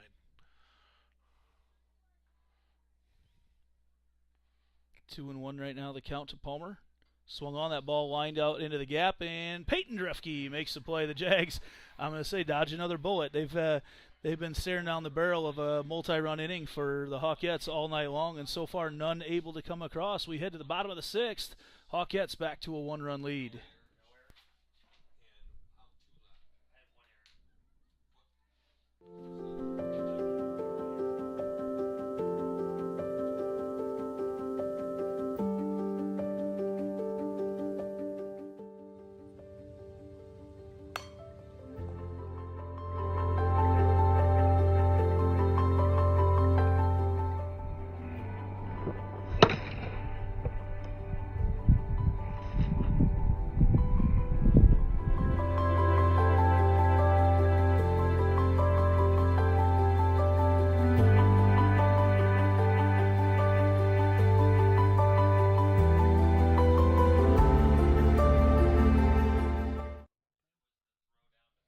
And welcome back to Centennial Digital, driven by Freedom Tire, as we sit here in the bottom of the 6th inning right now. Andy Pollock, Kevin Fisher on the call tonight. I'm starting to lose my voice, Fish. It's hard. Well, we had a little exciting things going on during the game, so it's understandable. Aubrey Lensmeyer has gone the distance for the Hawkettes, while on the Jaguar side of things, it's been all Cora Boyle. Lensmeyer has given up 4 hits. Boyle's given up 8. It's the Hawkettes and a couple errors, though, and that's why we stand where we do right now. As we sit here in the bottom of the 6th. Addie Starr leading things off for the Jaguars.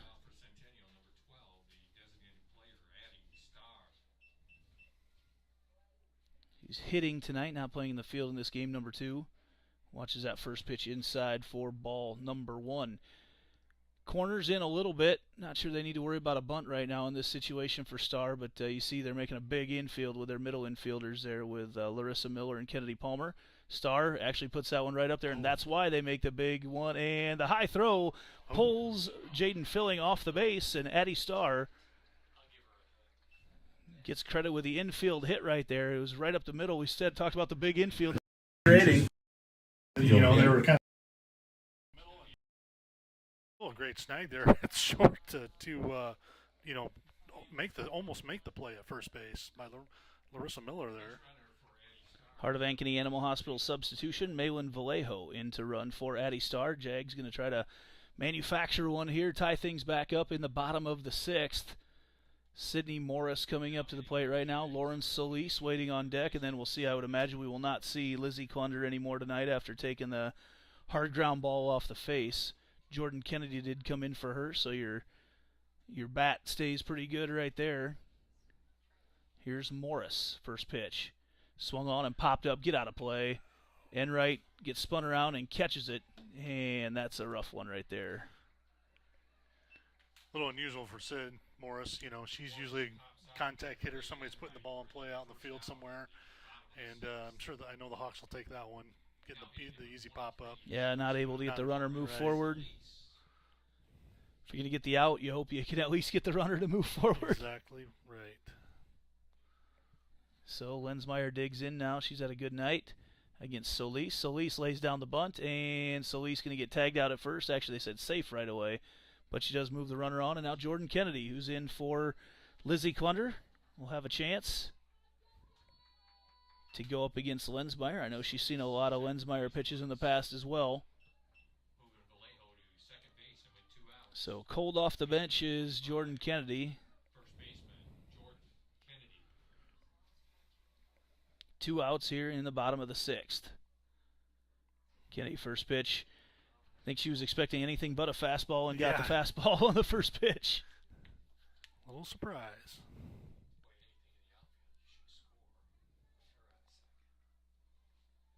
Here's the 0-1 to Kennedy. Swung on and puts that back off the backstop, and now she's got to be careful with 2 strikes.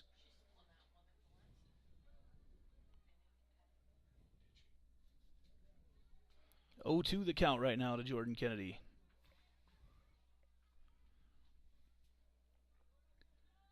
Waiting for the pitch from Aubrey Lensmeyer. Fastball swung on, fouled off the backstop once again. I have a feeling over the next several years, got freshman Lensmeyer, 8th grader Kennedy. You're going to hear about a lot of matchups between these two, and Kennedy a pitcher as well, so they'll get lots of opportunities to see each other over the next 4 years. Still 0-2 right now to Kennedy from Lensmeyer. Misses that one upstairs. Update from the baseball field. Jags lead 2-1 after 2. A game that's usually baseball does move along a little bit slower than softball does, so about 5 innings ahead here. You can catch that game on the Central Iowa Sports Network as Kennedy fouls that one off over into the batting cages for the Jaguars and trots back home to take another hack at it. Yeah, Jordan just looking to, make some contact. She's plenty strong. We know that. She doesn't have to try to hit it out necessarily. Make some contact, find some green grass out there, see if we can push this tying run across with Vallejo at second. Yeah, anything to the outfield on the ground is going to get Vallejo to score. That ball, that might do it right there. There, score. She'll score.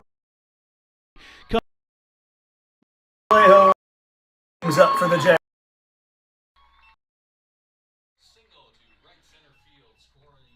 Kennedy put that exactly where you'd want to put that. Yep. Especially with 2 outs. You know, sacrifice is out of play. Right. Didn't need a big hit there. Just needed some good contact. Put it in play. Let Vallejo get around. Use her speed. Get home. Exactly what they needed there for the Jaguars. Allie Edwards, whose bunts got things going there for the Jaguars in the 5th. Trying to keep a little 2-run rally going for the Jaguars here in the bottom of the 6th. She's dirty tonight.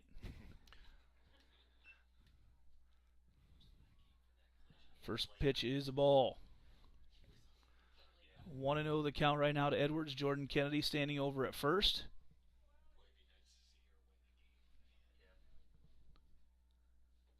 Just watches that pitch upstairs. See Lizzie Clunder's folks working their way back up into the bleachers, so good to see that. They appear to give the she's fine look, so that was kind of scary to see. Yeah, scary moments.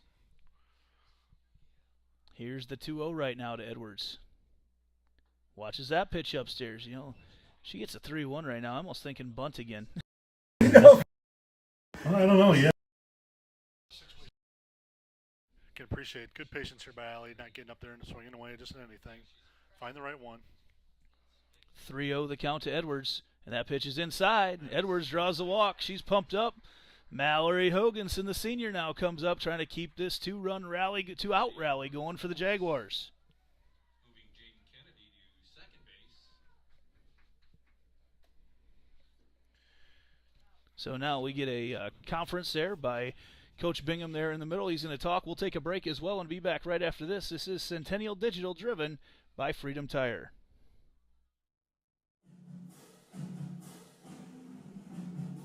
Jaguar softball on Centennial Digital is driven by Freedom Tire. Brought to you by these generous local businesses. Part of Ankeny Animal Hospital. Cabaret Sports Bar and Grill. Ted Sandine Photography. The Ankeny Real Estate Group. U.S. Cellular. Made in the Shade. The Edward Jones Office of Kent Patterson. Smash My Trash. And Semro Family Vision. Mallory Hoganson coming up to the plate right now with Jordan Kennedy at second, representing the go-ahead run. Allie Edwards on first after a 4-pitch walk. Hoganson, after the timeout, they talked about how they want to pitch to her, and they decided that a fastball down the middle would be the way to go, and she watches it. That might be one she'll want back eventually, because now Lensmeyer ahead in the count.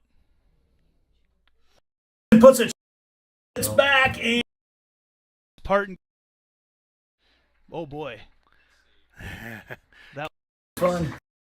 I gave a little effort there. Just got underneath it. The top in a tie ball game. Here we are cruising right along, and now we're staring at a 7-7 ball game right now. Jaguars will go back up to bat in the bottom of the 7th with Claire Suarez and back to the top of the order. So in a good spot, certainly there are the Jaguars. As we move things here. Coming up. Seen these teams against each other so far this year, so who knows.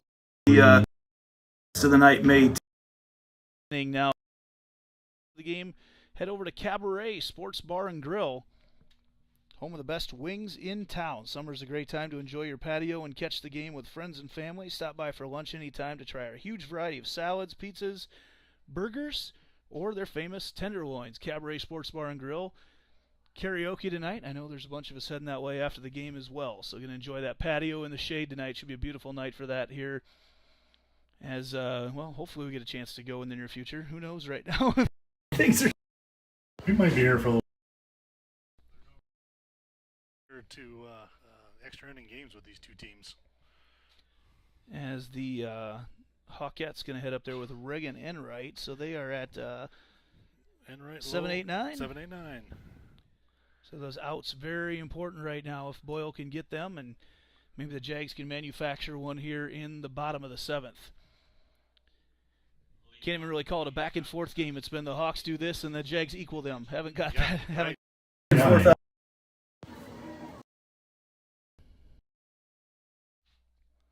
Goes with that change up. Drop ball look right away, and it's a strike to Enright. technically it hasn't been a lead change, even though it's 3-3. Correct, yeah.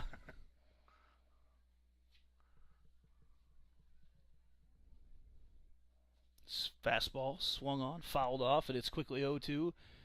Third inning over there on the baseball field. Jaguars still lead 2-1. It's a big one. Big, big, big.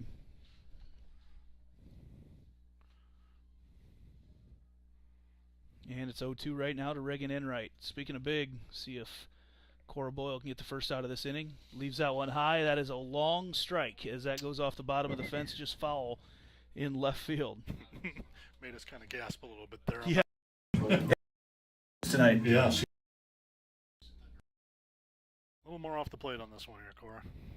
So the Hawkettes are now 13-10 in the Iowa Conference, and the Jaguars are 12-9. That ball, hot shot to left field. Drefke gets underneath it, makes the play, and that's a big out. So difference between those two, she got that one a little more on the plate on the swing, and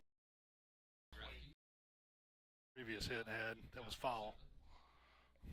So the Jaguars here, if they can close out this one here tonight, they will be 13-9, and the Hawkettes would be 13-11, with the Jaguars having 2 games left against Mason City. So that loss column is a big one that we're paying attention to right now. Here's the pitch from Swung on is foul. I thought both hands went out. He went like that.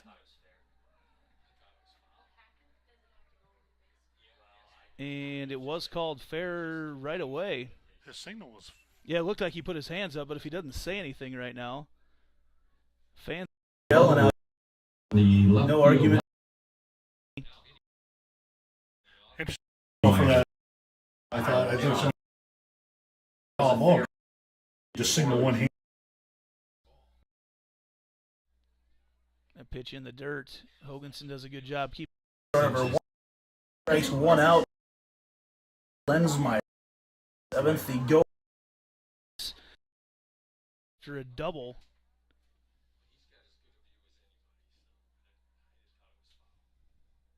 With one out, that pitch outside corner for a strike. Out there at Base is the double and represents the go-ahead run right now. Want to get this second out before they get back to all Here after this bat.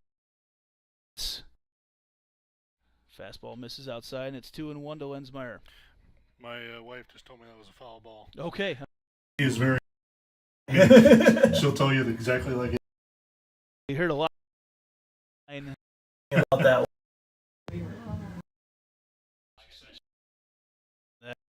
well, do the count to Len.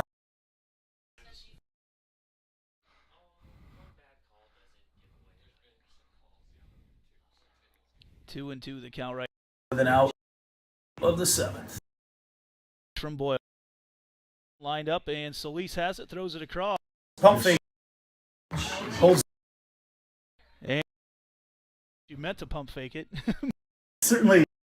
Yeah, I don't know. I mean, it worked. The runner was just because that, and she already had the runner held and probably didn't need the pump fake, but anyway, it worked out, I guess, in the end. Larissa Miller trying to keep Alive here. Watches the first pitch for it on her. Miller's been on base a few here in game.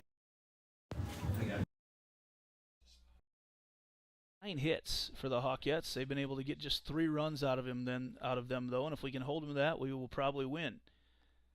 Pitch way outside for a ball.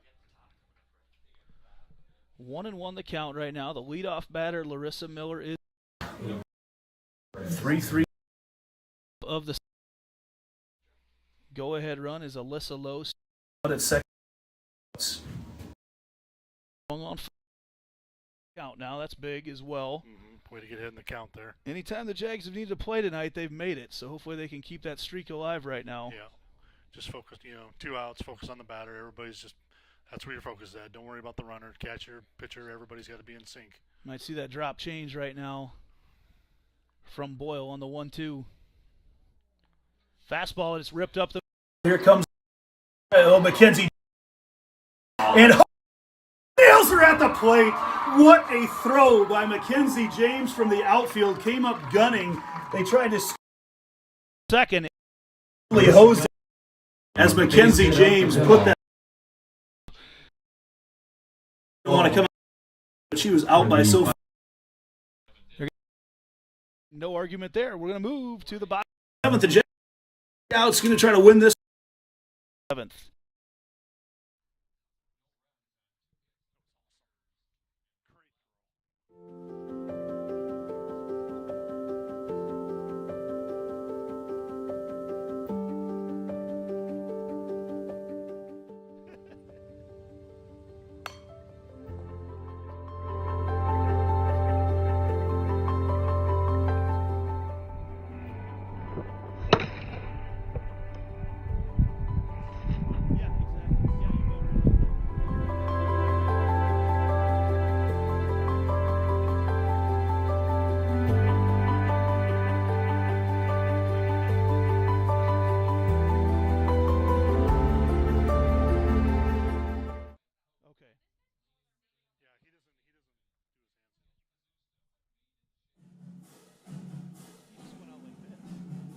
Jaguar softball on Centennial Digital is driven by Freedom Tire, brought to you by these generous local businesses. Part of Ankeny Animal Hospital, Cabaret Sports Bar and Grill, Ted Sandine Photography, the Ankeny Real Estate Group, U.S. Cellular, Made at the Shade, the Edward Jones Office of Kent Patterson, Smash My Trash, and Semro Family Vision. So Mackenzie James may become the hero of game number 2 as he go ahead. Mackenzie James throw center field and a hose is low at the Dickinson applies the tap. The Jags. The 7th, they're going to Suarez with Peyton. With the Jags here, but boy, it was base right. Here, going 9, top of the order, and Claire's been hitting the ball decent herself the time she's been in there. So like I said, find a way to get on base. So battery here soon. We want to make sure we keep the game going here. Back in. Watches that first pitch down low. Right now you're hanging on every single pitch. Getting ahead in the count, behind in the count, whatever. Big pitches here. Lensmeyer has gone the distance for the Hawkettes. Suarez fouls that one off. Took a big swing. She was taking a big cut at that one. She was trying to find a way out there. So Drefke next, and Mackenzie James as well, who has got to be feeling good after that last out that she put it on. Suarez watches that pitch upstairs. 2-1 the count now to Claire. Representing the winning run right now at the plate for the Jaguars. Would sure love to move that winning run onto the bases. Suarez puts a charge into that one. A high fly ball to left field all the way back. Claire Suarez, the walk-off home run to sweep the Ankeny Hawkettes. The number 9 batter, Claire Suarez, comes up big. And Centennial wins the game 4-3. How about it, Claire Suarez? That was fabulous. What a hit. What a walk-off. She got all of it. 2-1 count. Every bit of it. Got her pitch and just drove it. Let's go back. I mean, Mackenzie James ends it that way. What, a couple juniors coming through on senior night to complete the sweep. The Jags take 4 from the Hawkettes this year. All of them, and when you're playing against a rival, to be able to sweep them on a given year, that is huge. But how about that? Wow, Claire, no doubt about it. I don't even know why I waited, because as soon as she hit it, it was gone. We thought it was, but it was just one of those that you kind of you want to wait till the moment, but then when we saw it land, it was gone by just 10, 15 foot over the fence. Yes, wow, what a shot, Claire Suarez. The Jags win right now. Better adjust that scoreboard. How about that? The Jags win 4-3. We'll be back and wrap up this game here on Centennial Digital, driven by Freedom Tire.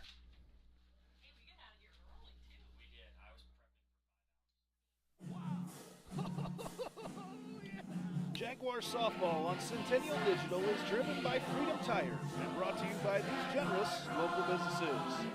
Picturage Fitness, Weicker Realtors, the 515 Agency, Gershman Mortgage, Lane Family Wealth Management, Sinorama Ankeny, Wendy Thompson, an affiliate of Humble Travel, Springer Floor Care, Sonny's Pizza Bistro, Lamberti Goki Lucci Law, and Lincoln Savings Bank, member FDIC. She's not quite all there mentally. That's the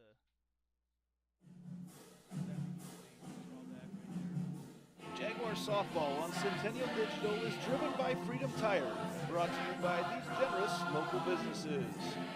Part of Ankeny Animal Hospital, Cabaret Sports Bar and Grill, Ted Sandine Photography, the Ankeny Real Estate Group, U.S. Cellular, Made in the Shade, the Edward Jones Office of Ken Patterson, Smash My Trash, and Semro Family Vision. All right, here we go. Back here on Centennial Digital, driven by Freedom Tire. The Jaguars win 5-1 in what ended up being a boring game number one compared to game number two. Comeback fashion. The Hawks scored one in the top of the first, one in the top of the second. Jags evened it up in the fifth. Hawks took the lead again in the top of the sixth, 3-2. Jags tied it up in the bottom of the sixth, 3-3. And then Claire Suarez, the leadoff batter, the number 9 batter in the order, leadoff batter for the Jags in the bottom of the seventh, steps up and on a 2-1 count, a no-doubter between the flag and the scoreboard in left field.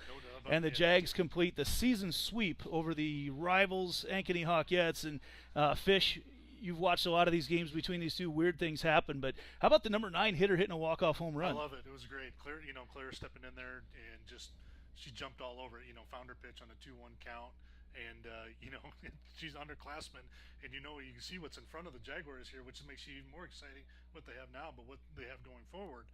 But on senior night, one of the underclassmen takes care of the business. And it's funny right now because Claire is raking the field as she gets interviewed by Dan Holm of Ankeny Fanatic. So, she still knows her responsibilities. Yes, exactly. Yep, everybody's got their base that they cover, and she's out raking the field. The seniors able to just enjoy a moment out there in the circle as well right now. There's a lot of hugs going around for them. They'll get to host a couple more games here. In fact, that pretty much assures that they will be hosting all the way through to get to state right now, as they'll have to go through either Marshalltown or Waterloo West in game number 1, and then Linmar, who's pretty highly ranked, but we're ranked quite a bit higher than them, so we'll likely play them, or Cedar Rapids, Washington, either way, likely hosting game number 2. So a big win tonight, big couple wins for the Jaguars. 5-1 in game 1, 5-1 in game number 1, and 4-3 in game number 2, and just so many things played in to this win tonight. You look, you go back to the 6th inning. And, Lizzie Clunder taking the shot off the face. Yeah. She comes out. Jordan Kennedy steps in for her. Jordan Kennedy gets the hit that ties it up in the 6th. Jordan steps in and does that. Mackenzie James from center prevents the go-ahead run for the Hawks from scoring when she hoses out Alyssa Lowe trying to score from second base. Right. And then, again, Claire Suarez just stepping up huge right now and hitting that home run here tonight. So time to take a look at some of the stats. And watching these games tonight and tracking stats has been pretty difficult, and that's why Fish takes care of all of it right over here for us. Let Lane Family Wealth Management track your retirement stats so you can enjoy the game of life.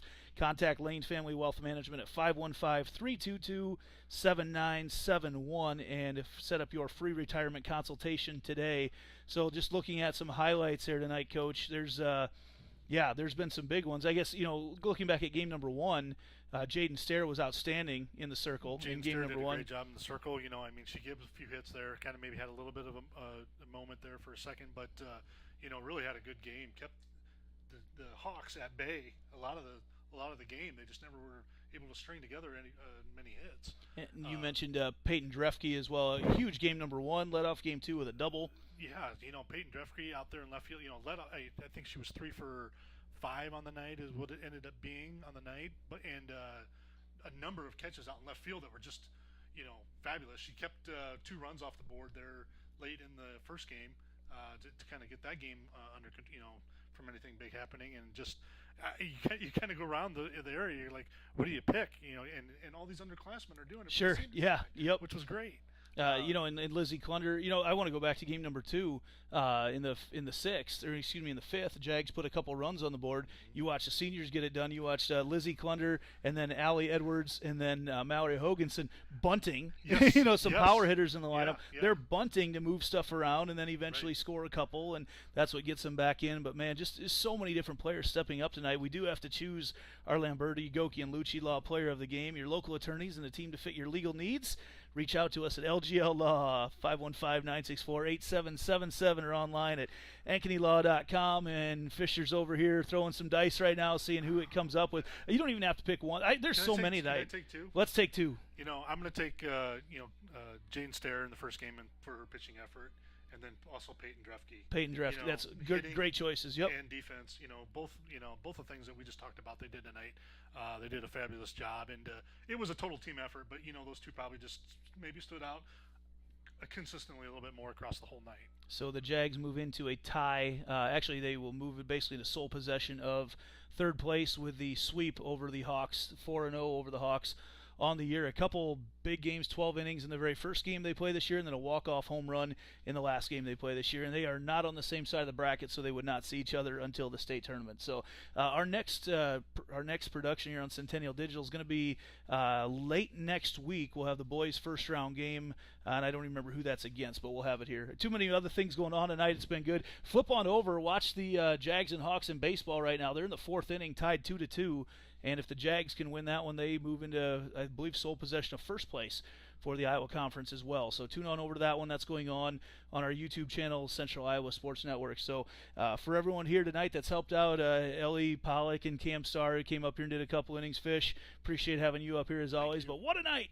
Jaguars, a great night for the Jags. So we're going to move our celebration to cabaret. Anybody that's welcome, come join us. We'll talk to you later here. Centennial Digital, driven by Freedom Tire.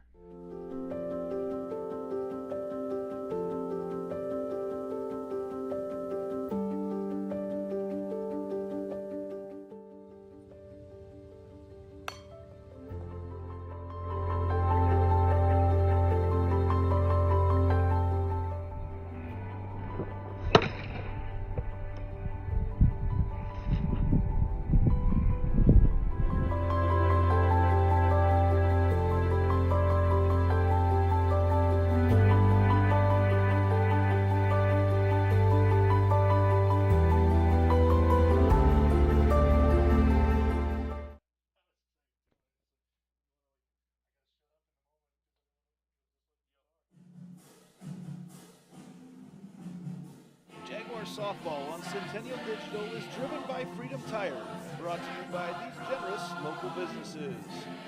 Part of Ankeny Animal Hospital, Cabaret Sports Bar and Grill, Ted Sandine Photography, the Ankeny Real Estate Group, U.S. Cellular, Made in the Shade, the Edward Jones Office of Ken Patterson, Smash My Trash, and Semro Family Vision.